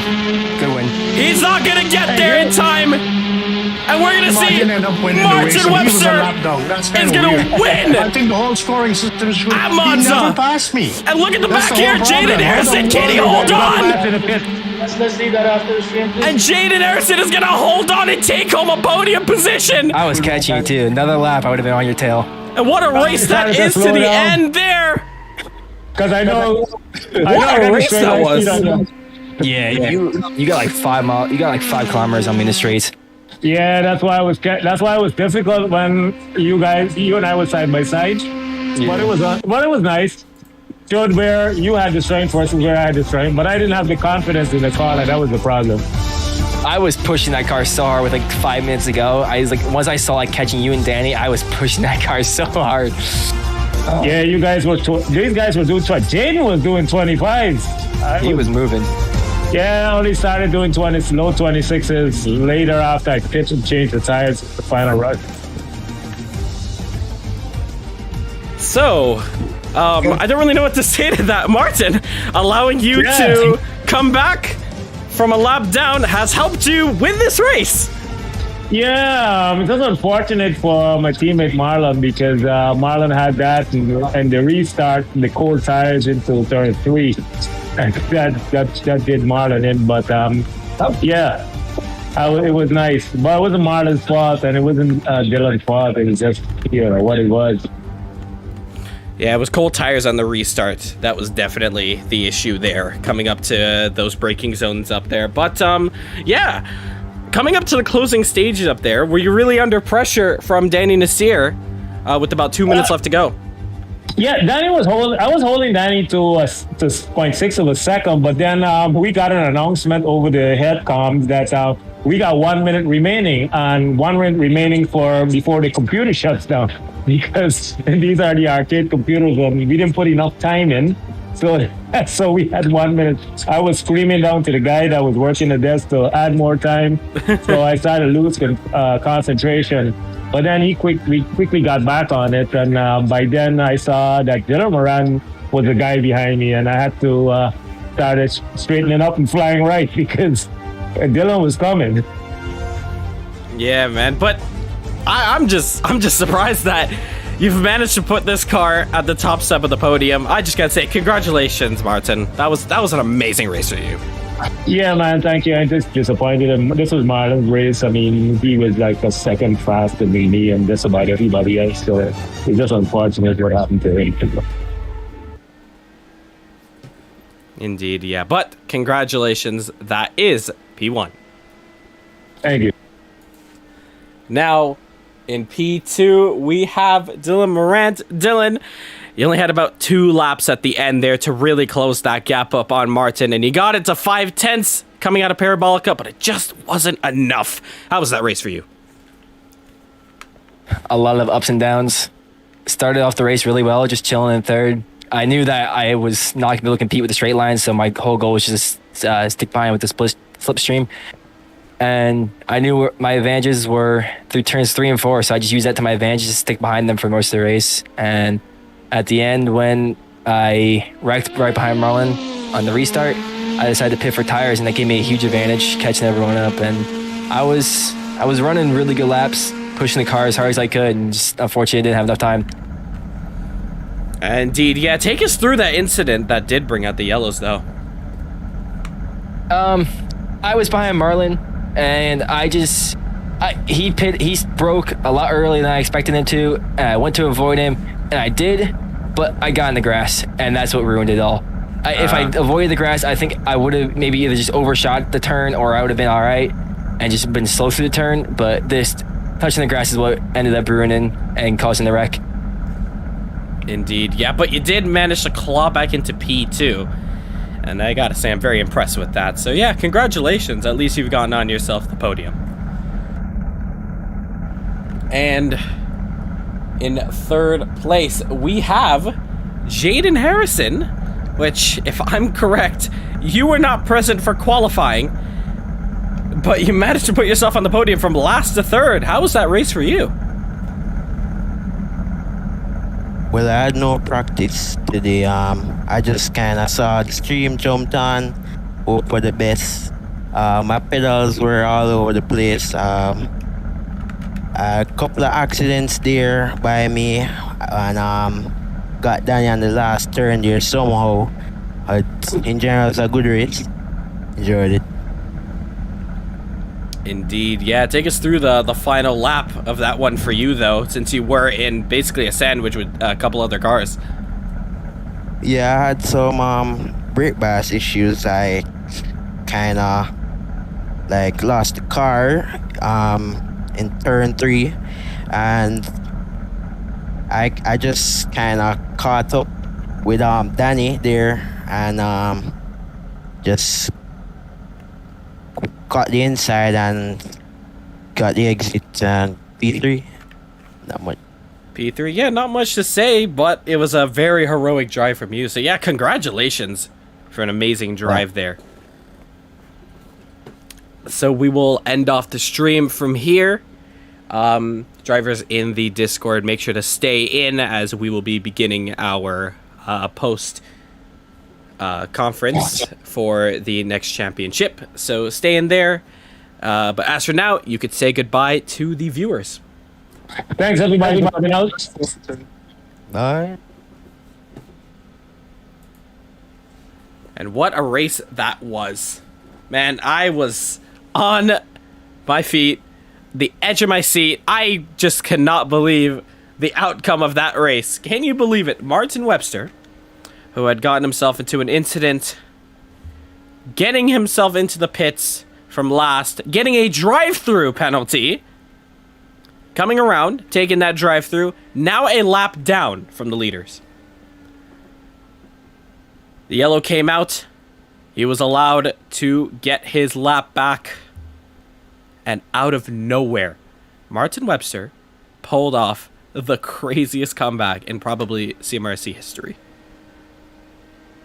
What an event that was. And a little filler to what will come up next. Next week, we head to South Dakota. We head to Guyana at South Dakota Circuit to begin the Caribbean Motor Racing Championship. I'm very, very excited for what's to come, and you guys are in for a special treat for that one. I am so excited for it, and thank you guys so much for tuning into the stream here. Although there was only about 7 drivers, they always managed to put on a show, and a show we got the most. I'm going to leave you with this.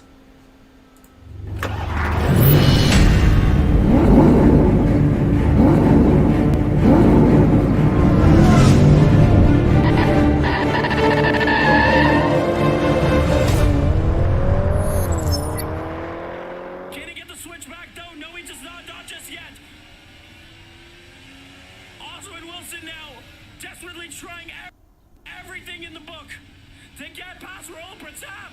Can he get it done? Look how close this is. The debut of our 5th official championship, the Caribbean Motor Racing Championship Virtual. Beginning next Saturday, September 17, 2022, mark your calendars, as this will be the first ever championship in esport history to feature South Dakota, Wallafield, Dover Raceway, and Bushy Park Circuit.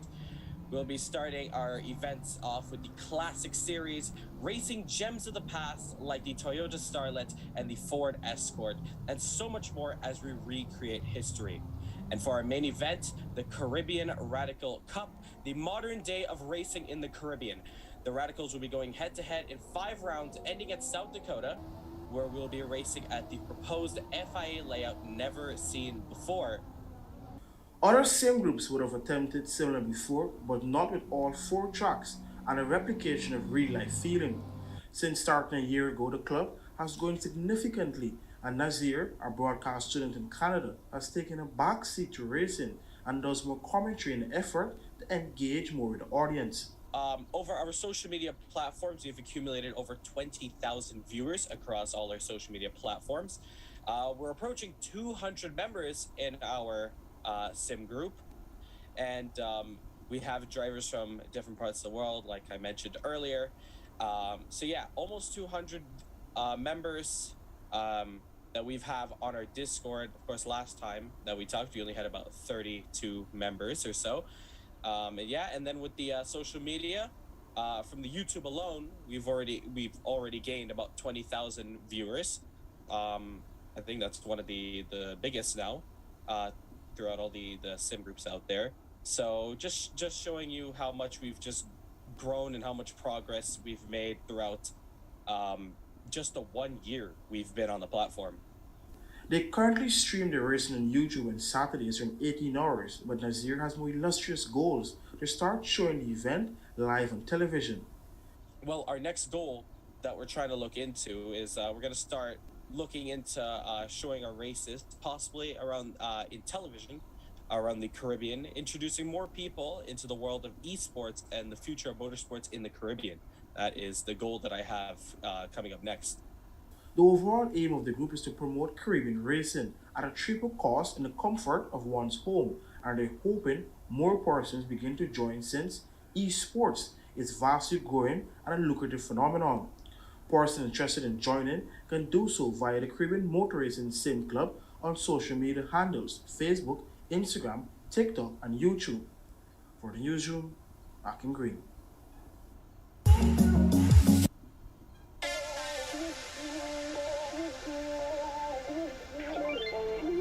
Ain't no love like a real love, but it goes so fast.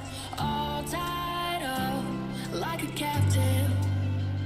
I'm on to you. Used to pay to my mom life, standing on rainbows, playing it cool.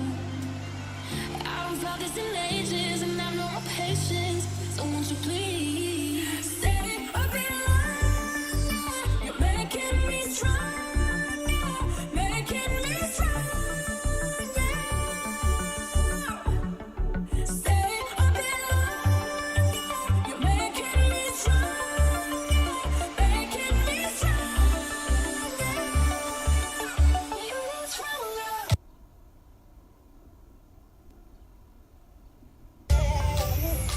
Okay.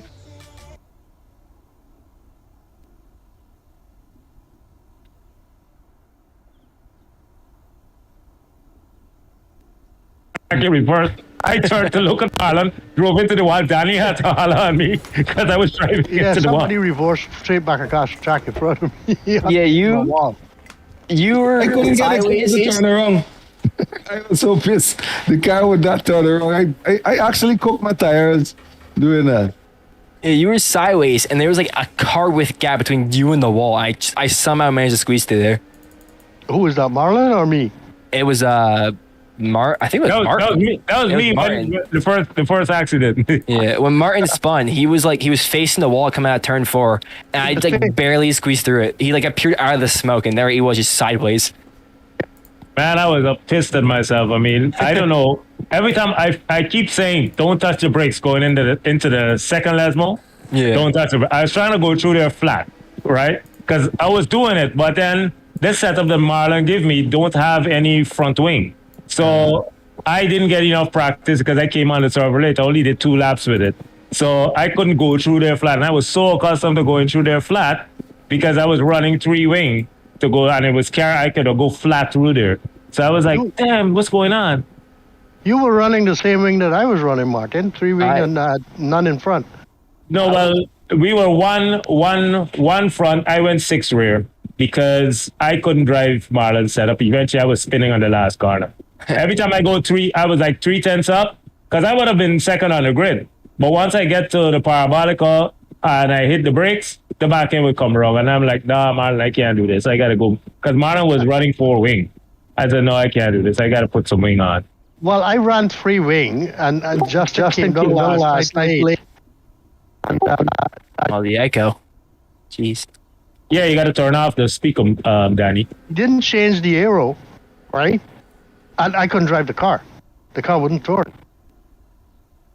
That's why I got caught up, because I had to be very cautious with the back end because I didn't want the back end to step out. So I was trying not to slide one bar. You can't hear me. Yeah, coming out the pit in the first quarter, that high speed double kink, I could not drive Justin's setup with the same aero.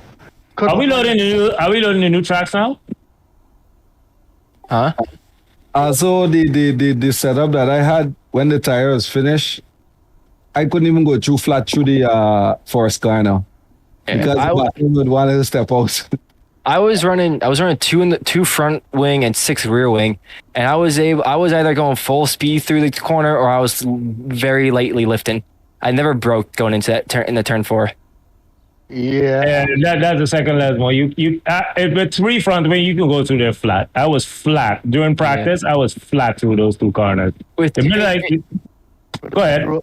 It's very sketchy with 2, but it's possible. So it's like if you commit enough, you can get flat through it, but it's so sketchy. Yeah, and then Marlon come and hand me 1 front wing, and I'm like, shit. Well, but I had to work. It was working for him, so I mean, he shouldn't have been more than 2 or 3 tenths faster than me. But I just couldn't drive it. Maybe I needed more practice or something. Hello? Marlon left you at the beginning of the race, Marlon. He just left you and went. Yeah, because I keep hitting the wall. Every time I tap the wall and the second last more, every time he goes 2 tenths up. So by the time I actually crashed, he was 7 seconds ahead of me. Yeah, that's right. Yeah. Every time why did Marlon end up so far down? I got hit out the race. Yeah, with the 3 wide going into the first Lesmo. That's after the restart. Yep. Yeah. And I was right behind it. That's how me and you were right behind it when the chaos happened. You and I ended up second and first. Yeah, every time I get right by you, Marlon would just like get in front of you and you like get the slipstream and you would pull away every time. Yeah, but some reason the slipstream was very powerful because I couldn't get away from you. You were just it was so strong. So I was like, damn, I can't do nothing about this guy. And then my tires weren't working, so I suffer. It's still late. I started picking up back the pace. I was fighting. Remember, I was trying to stay with you, and I kind of cooked the tires going through the Lesmos, and I lost 5 seconds from you. So I had to drive. I had to run the whole thing back. So I almost got third. That would have been fun though if I could have. That was a very good race though. Like you guys managed to stick together throughout that whole thing. That was really entertaining though. Yeah, it was fun. I when I look up, I saw nobody was leaving one another. I was like, okay, cool. It's just that I was just disappointed I wasn't close enough to try. All right, so I just want to go over some quick things. I've decided we're just going to put on the audio on the stream for this part, just to let some of the viewers know what we're going to be heading into next. So, coming up this Saturday, of course, we have South Dakota Circuit. All downloads are in the Discord chat that I've made it for the in the series tab at the very bottom. That's where you'll find all the downloads. Of course, you're going to need all the cars, all the tracks, and you're going to need the DLC Dream Pack 3. Obviously, if you have the if you bought the full DLC, the Ultimate Edition, then you have no worries. But if you did buy some of your DLC separate, make sure you do have Dream Pack 3, as we are going to be using the Ford Escort from that pack. We had a little bit of an issue from the Ford Escort from the first version we had sharing it out. So we decided to use and balance the Ford Escort from Kunos. Speaking of Can I have a question? Yep, go ahead. Give me a question. Is it if you have the Ultimate, you don't need to download the cars? No. Once you have the Ultimate, you have every car. You do not. You have every DLC. You don't need to buy anything else. Okay, thanks. So I don't have to update the cars if I have them. You just need to download the other cars because we have 7. 7. Okay. Yeah. So are we doing a wheel spin for the cars, or are we just picking whatever? So that's going to lead me up to this part now. You guys have free choice for this championship here. Obviously, let's wheel spin. That's wheel spin. The only reason why we can't do a wheel spin is because every car is literally different from each other. This is way different from. It's very similar to GT3, how every car has their own, ups and downs with it, characteristics. Yeah. But yeah, in these cases, these cars are very different to each other. Like if you do like something with like a very stable rear end, I suggest driving something like the RX-3 or the Ford Capri. Or if you want something that you like to push around, you like the back and the slide more, try the Mini Cooper. So there's a lot of different characteristics between all the cars that if we were to wheel spin and someone were to get a car that they don't like, ultimately, we're going to let them change, but it's just going to ruin the whole point of the wheel spin in general. So it's better off we just let everyone have whatever car they want. For practice as well, I want to say that we have BOP'd every single car on this list. I believe the only car that has not gotten BOP'd is the Toyota Starlet, but don't take that as in, oh, it's going to be a faster car than all the other cars.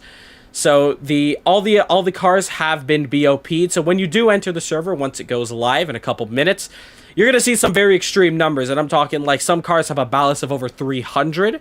Don't be intimidated by that at all, and don't think the car is going to be extremely slow.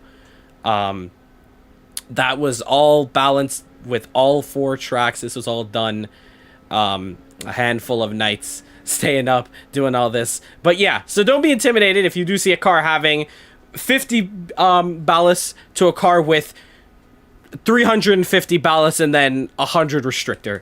All the cars are the exact same in terms of pace. For the what is BOP? I'm assuming it's some sort of balance of performance.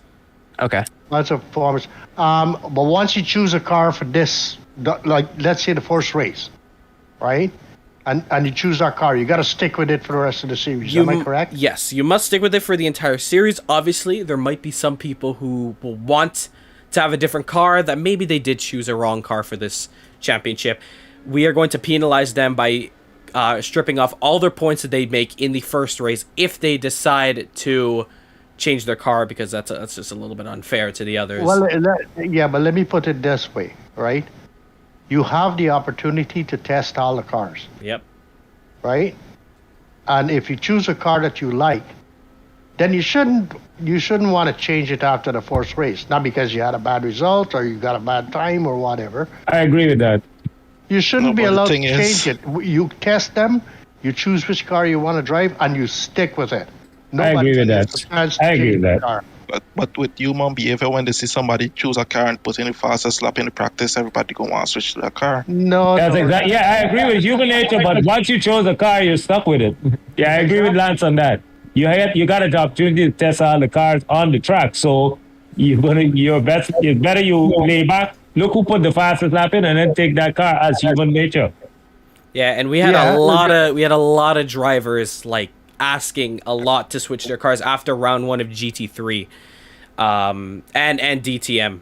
There was a lot of drivers who wanted to swap out, and we allowed them and we kept the points, but this time we're going to be a little bit more strict. So yeah, I understand where some people come from, where they do practice with one car a lot, and then they realize once the race comes around that they don't like driving that car for a long time, because a lot of guys do usually put in 1-2 laps, making it their fastest laps, and then calling it the week until coming on race day. So yes, I do recommend you, of course, test every single car out and test it as much as possible, putting in as many laps as possible, doing race simulations and all that. But of course, if you do really have to change your car, the only penalty we're going to do is we're just going to reset you back to 0 points. And I think that don't let's complicate matters. It's not complicated at all. That's easy. Other series, there's always work if you're switching your car and you go back to 0. There's always work within other leagues. Yep. Same thing just do. Yeah, I think that's a good thing. But I mean, it's easy. We can just make 2 calls. We can call Uncle Oswin, who's online here, and we can call Justin and say, hey, y'all gonna lay down 2 fast lap, and that's the end of that. Everybody gonna follow. It's not like Justin. Another thing is, like, say Oswin hops on the server and runs like the fastest time with the Ford. And just because Osmond does it, and like if you hop on the Ford, doesn't mean that you're automatically going to be able to run the same lap time. So you could switch to that car during practice, but it doesn't mean that you're going to be running that same time. Can I ask a big favor here of Raul? Yep. If they're going to test the cars, right? Can they test it in single drive before they come on the server, or are we going to have a gazillion different times up there? Well, no, you need to test in the right conditions. So I would suggest this week test in our server. Yeah, I'm gonna go into that now. This week we are not going to be counting most laps, simply due to everyone's going to be testing out all the cars, and we're not going to know which car is final. Because obviously you could say, it's final on Monday, and then it might change on Wednesday which car you want to drive. So just for this first round, we're not going to be having points for most laps. and it will only be done for the fastest laps. No, okay. If that's the route you guys want to go, that's fine. Yep. So that is basically all the cars there done. So all the cars, you can go into single player. It is a bit of a hefty thing to set up, but I've set it up before. It's you can copy all the BOPs, and you could test it separately, but again, I do recommend you do it on server because we have the right track temperatures and all that, which you can't really find on the server there. I think there's a way you can do that. Instead of pressing join when you join the server, you click drive, and it should set up a quick drive session with the exact stuff. If it does, then yeah, go ahead, run a race simulation if you really do. I used to do that as well, so yeah. But I recommend you do put in laps into the actual server. For the Classic Series, these are going to be 2 15-lap races, with the second race being a reverse grid. And then the next race right after that, which what we will be doing is we're just going to shut down the server and then start it back up because we'll have 2 servers, sorry, not 2 servers ready, but basically 2 sessions ready, where the first session will be set up and it'll run just like how we normally run our events from 12 when the open practice comes out to 5:45 where we start qualifying. That being said, because the Classic Series is first up for the events on Saturday, the first set of races, I should start with this. On Saturday, we are going to just lock it to the classic cars only. So you're not going to be able to run the radical cars on Saturday. You're going to be able to practice them throughout the week, but not Saturday, until we, of course, switch over the server to where we will probably have a little 5-minute session, but it's not really to go out. It's just to wait for everyone to join into the server, where we will skip into qualifying. So more practice to the Classic Series. For the Radicals, we have decided to run a 35-lap race. This will be a mandatory pit stop as well, mandatory tire change, and you can, of course, change to any tire compound. We're not going to be running any, you have to use a different tire compound to the one you started with. You can pit at any time as well. So just a 35-lap race, single make, mandatory pit stop. Classic Series, 15-lap shootout, no mandatory pit stop. You're just going out there and just racing from that point. And reverse grid. And a reverse grid. Yes. Oh, For the South Dakota circuit, the pit boxes, I think they got a lot of bugs with it going into the pit boxes. Got a lot of invisible walls and stuff in there, so I don't know how we're doing mandatory pit stop, and the pit box is kind of buggy. Yeah. From my testing, I only found one bug, and that's at the exit of turn 1. There looks to be a bit of an invisible wall right next to the cone, like right in front of the cones. Somebody put a cone over a concrete pole. Is that? Oh, whoa! Back up there. Is that an invisible wall? We thought the cones were made of concrete. You know what? I'll go with that one. There's a concrete pole, I think, under the cone. Yeah. They like put rebar inside the cone, and then when you hit it, your car just goes in the air. Yeah, I don't know about but I don't know about the pit lane though. But from my testing, I've found that all the pits are fine. Of course, we can always figure out what we can do from there. But I think there's 30 pit boxes on the track, so we should be fine with loading up multiple cars like that. This will now lead me to... If you could talk a bit there before I forgot. We were talking about the Radicals and we were talking about the older cars. You didn't mention it's 2 different layouts. Yeah, so I was going to say that right now. Yeah, so, cool. For this week only, both races will be run on separate layouts. We've decided to run the Radicals on the Endurance layout and the Classic cars on the regular layout. The main reason being it's just way too... The Radicals are just way too quick on the short South Dakota circuit there. So what we're going to be doing right now, we're going to be alternating different track layouts each day. We're going to begin today with the Classic layout. And and we're gonna let the server run until midnight. Not just midnight, tomorrow midnight, where then we will alter the server to run the endurance layout. Keep in mind, however, you're going to be allowed to use all the cars still, so you still could technically use the classic cars on the endurance layout and then use the radicals on the short layout when the two servers, come with each other.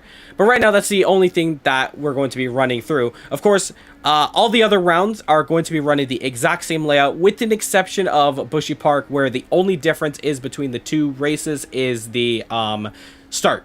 So the radicals will be on the pitch straight, and the classic cars will be on the old bleacher side, if you're familiar with Bushy Park. So that's going to be the only two differences between the two tracks. So mainly South Dakota, we're just going to be alternating the layout, but you are free to use all the all the cars on both tracks. Yeah, but what's the sense of practicing the classic cars on the endurance layout? It doesn't make any sense. You get a feel for the car. You just want to work the car and see, what the car does, on corners and that kind of stuff. Because you're still going to be using the gooseneck area and all of that, the endurance side of it, right? So if you want to play around with either or, you can, right? And for you guys who are not familiar with the Ghana layout, it's what in the old days we used to call the long circuit and the short circuit. So basically, that's the only track out of the four that, we have to alternate. So just to clarify what Rahul said, from now until midnight on Sunday, you're running the short layout. Monday all day until midnight, the long layout. Tuesday all day until midnight, the short layout. So we're going to alternate until we get up to the weekend. So you have a chance to test on both of them. So you must probably have to come out at least 2 times for the week, one at least to do short and then one to do the long. Just to confirm, it's 2 15-lap races with the classic, and then the second race is a reverse grid, and it's a 35-lap race for the radicals. Exactly. Yeah, and it's not quite long, right? Because the 15-lap races, the times on the track is like about 40 seconds, right? Give or take a couple of seconds. So 15 laps, 40 seconds, you're looking like a 10-minute race, right? So it's a 10-minute race, reverse grid, another 10-minute race. So in half an hour, that'll be done, and then we go to the radical. And there's no mandatory pit stop for the classics? For the classics, no. No. All right. No, these are just sprints. Osmond, did you have a question? I forget. You're not that old. You're not that old, Osmond. Come on, you can't forget, man. So yeah, you'll find the format in that same Discord, chat there, which will show you all the formats. Points you're running is the standard. I don't remember what it's called, but basically the one they run in F1: 25, 18, 15, 12, 10, 8, 6, 4, 2, 1.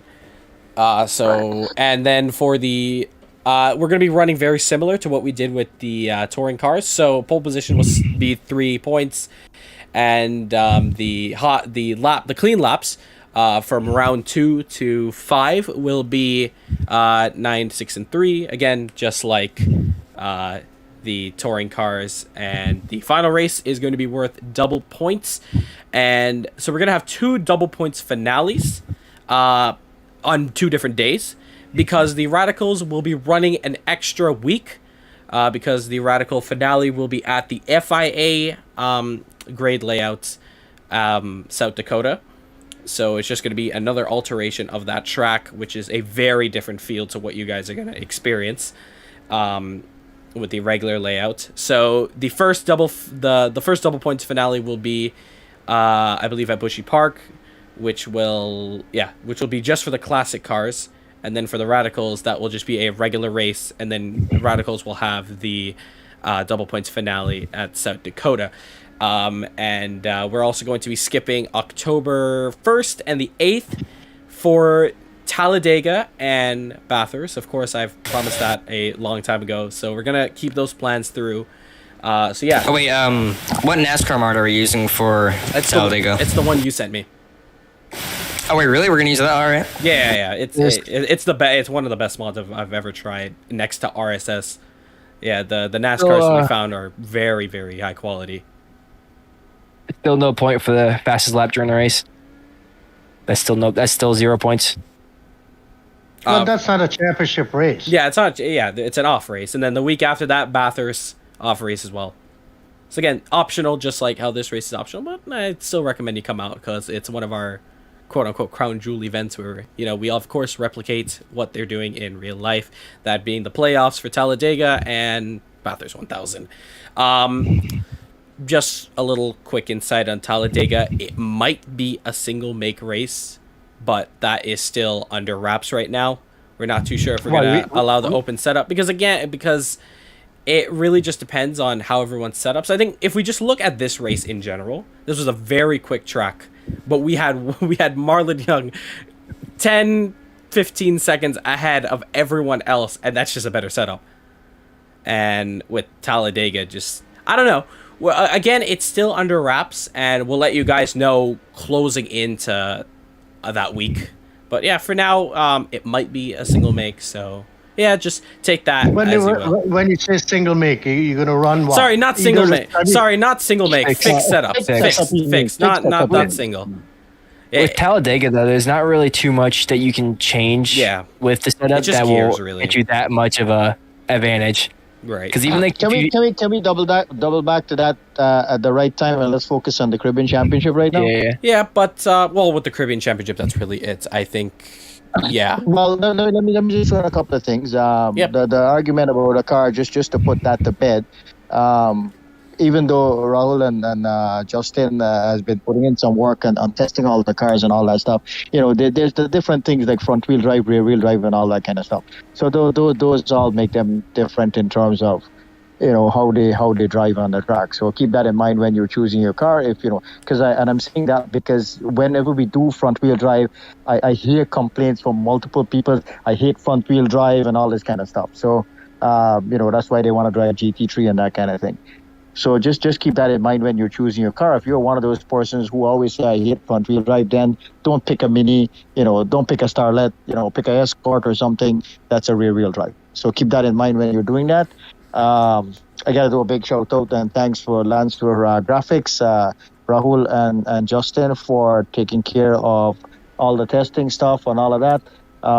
We've got Martin on staff that's always there, with a conversation and then trying to plan all this kind of stuff. And as you guys know, we were holding this announcement for a week and change now because we were working on getting a live broadcast in the Caribbean, in Ghana, where we're going to have the first thing. And because of CPL cricket, we had to get a slot in there to get our broadcast out. So even though we had the championship already planned, it was about to announce, we held it back for that. So we could have announced this 10 days ago, but we choose to wait for that broadcast in Ghana. So, I thank you guys for your patience, for waiting for that announcement patiently. And I use that loosely because I know all the guys who were so enthused were on the thing like, tell us. So we were holding for that.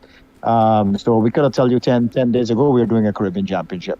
We would have announced it, but we wanted to wait for that broadcast. And for you guys who haven't catched the broadcast, there's a link in the Discord there to see Rahul on the television stream in Ghana where the first race is going to be held. Yeah, and everyone was basically in that. We had a lot of clips from the live stream that was also shown on there, which all of your names are on it, so everyone's featured in it. Actually, Oswin and Rahul Pratap opened the broadcast on television last night. It was the battle between the two of them. Rahul chose that clip because that was one of the real exciting battles. We really enjoyed that one with Oswin and Rahul Pratap. So that is what opened the clip last night on the stream on the television. So yeah. Good question, guys. Good night, everyone. All right, so on this next championship, right, is it like each weekend, right? Is it like this weekend is Jamaica, next weekend is Barbados and so, right? Basically like that, yeah. Oh, okay, good. So, and then each weekend it's a different car, yeah? No, each weekend we're running we're running both the Radicals and the Classic cars. So it's going to be 3 races that we're running in one day, but 2 championship events at one day as well. Oh, okay. Okay, thank you. To be honest, there's a lot of racing. No, not really, because I mean the short races, the classic races again. No, I understand. 40 seconds. It's only a 10-minute race. Yeah, I know, but I just do other races when I finish with you guys, so they're gonna cut into the time as well. Okay. So. All right, yeah, I didn't realize that. Well, here's the other thing, that we actually made these events short to the point where we're actually going to be ending where we normally end in terms of time. So we usually end our events, we end everything at like 7:15, 7:30. at most. So that's where really these events are going to end. It's going to be pretty quick, I believe. But of course, if it does get a little bit long after day one, then yeah, we'll address it. Because you take into consideration the qualifying as well and the practice and waiting time, all of that. Well, if you look at the poster, you'll see the times, right? So it's not like. Raul, do you wanna do a consideration of doing the? No, I think you can't do that with the server. I was thinking do qualifying for the radicals like a day before or something like that, but that wouldn't work. That would not work. No. Unless you don't really start to juggle everybody up. In between the classics and the radicals, there's gonna be no practice, just qualifying, right? Yes. Or is it gonna be? No, it's gonna be straight qualifying. Okay, that's what I thought. 10-minute qualifying or something. Yeah. All right. Cool. Okay, so I got a quick question for Raul here. Yep. We don't have a classic series on round 5. Yes, that is true, because we are going to be running... Which means that the start time for the race is not going to be 7:05. Yeah, it's not going to be 7:05. Yeah, I understand what the poster would mean. It's going to be 6 o'clock, right? Yeah. So we will address that when we get to it. Yeah. I mean, there's no sense because the time for all the other races is right. Yeah, of course, when we get to that point, if, there's nothing we can... Well, if... That's the last race at the FIA South Dakota layout we're talking about. Yes. Yeah, and it's the only race. That'll be a 6 o'clock race, yes. Yeah. Yes, it's the only race, so we'll do a regular time race. Yeah. Yeah, that'll be a 6 o'clock race. Yeah. I didn't look it up, but just a thought crossing my mind. Daylight savings time might change. So for you guys out in North America here with us who are on daylight saving time, keep that in mind as well. I'm not sure when it's changing, if it were going to change before the championship is done or not. When does it change? I never checked, so I don't know. I think it's actually Dylan might know. It is November 6th? November 6th. Yeah, so... Okay, we're good. So we're good. We're chilling. We'll be done before that. Don't worry then. Yeah. I thought it was that late, yeah. Yeah. All right, we're good with that. All right, so that should wrap up anything. If you guys have any last questions, do let me know now. Put the server up and let me go and run some laps. Lance, you better get the fastest lap. Hey, Raul. Yep. I'm going to hit you with something without purpose. I'm just going to PM it. Yeah, a little bit of background noise in your microphone. Oh, no, I was saying I'm just going to PM you. I was just asking you. Okay. Right. Okay. Who's that, Tamar? Yeah. Yeah, he's outside. It's the wind that's screwing up his stuff. He's in a tornado right now. All right. Yeah. So this whole Caribbean thing, we're trying to make some history with this here. So, hopefully everybody comes out. And I know some of the guys that are on our servers are not Caribbean guys, so they're not familiar with everything. But I mean, just treat it like another track, and it will be a fun experience. Yeah, for you guys. You guys who are unfamiliar, it's just short track racing, honestly. I think two tracks are of a time of like just under a minute, and then the other 2 tracks you're looking at like a minute 20. So basically, it's like Lime Rock kind of tracks. Basically, yeah. I think it'll be a fun championship. I think it'll be very interesting. Yeah, we're definitely going to be seeing. Hopefully, we're going to be seeing a lot of new names, possibly, and a lot of returning names. Caribbean side, because this is going to be a big deal for them. So, okay, I want to get some clarification. What was you were saying with the broadcast? What is that? We were saying 2 broadcasts. One broadcast, it was the interview we did last night, and the other broadcast is which one are you talking about specifically? Do you have a question for one of them? Whatever Danny was talking about with the the announcement. The announcement I was talking about. Yeah, okay. I was saying the reason we held back the announcement for 10 days is because we wanted to have... We want to get it on TV. The television news article done to coincide with the announcement. So that when we were announcing it to the general public on TV, we were making one general announcement for everybody. That's what we're talking about. Okay. And again, because of you guys, if you're not Caribbean guys, you're not familiar with what's happening down here. Because of CPL cricket, all the sportscaster guys were so tied up. So we could have only got a slot in last night because there was no match on Friday. We should have gotten in last week Friday, because there's no matches on Friday usually. But we're kind of late in the line. Let's put it that way. So we had to hold back the announcement. So, we wanted to tell you guys, hey, Caribbean Championship is done because, the guys, Rahul, Justin, all those guys, Lance, all of them had done most of their work. They were still doing 1 or 2 fine tuning and testing. But I mean, that wouldn't have held back the announcement, because you didn't need the cars until tonight. But long and short is we held back the announcement because we wanted to make it a big deal because we're starting South Dakota in Ghana, which is a big deal in Ghana, and we wanted to put it on Ghana television in Ghana. So that's why Rahul appeared on Ghana television last night to announce it, and then we made it like an announcement for everybody at the same time. So that's basically what I was referring to.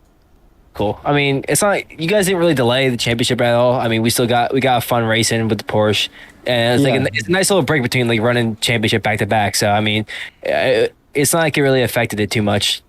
Yeah, well said. Yeah, I agree. Yeah, a little break out of a championship, instead of one championship right into the other. Yeah, so maybe everything worked out for the best. I agree with you. All right, well, we'll close it off there. If you guys have to go now, you can go, and we'll say our last goodbyes. All right, guys, take care, and you know what? Whoever's listening out there in virtual Simland and your Caribbean heritage, this is your chance. For the first time, history is going to be made. All four tracks in a championship for the first time. So come on down, get us on Discord. You know how to find us on YouTube, on all the other social medias. Thanks for tuning in. All right, and we'll close off the press conference there. And if you guys have any questions, you say it in the chat, in the general chat. Always here to answer anything you guys got. That'll conclude it there. Thank you. Okay. I'll see you guys when we start racing next weekend. Yeah, Hey, Martin,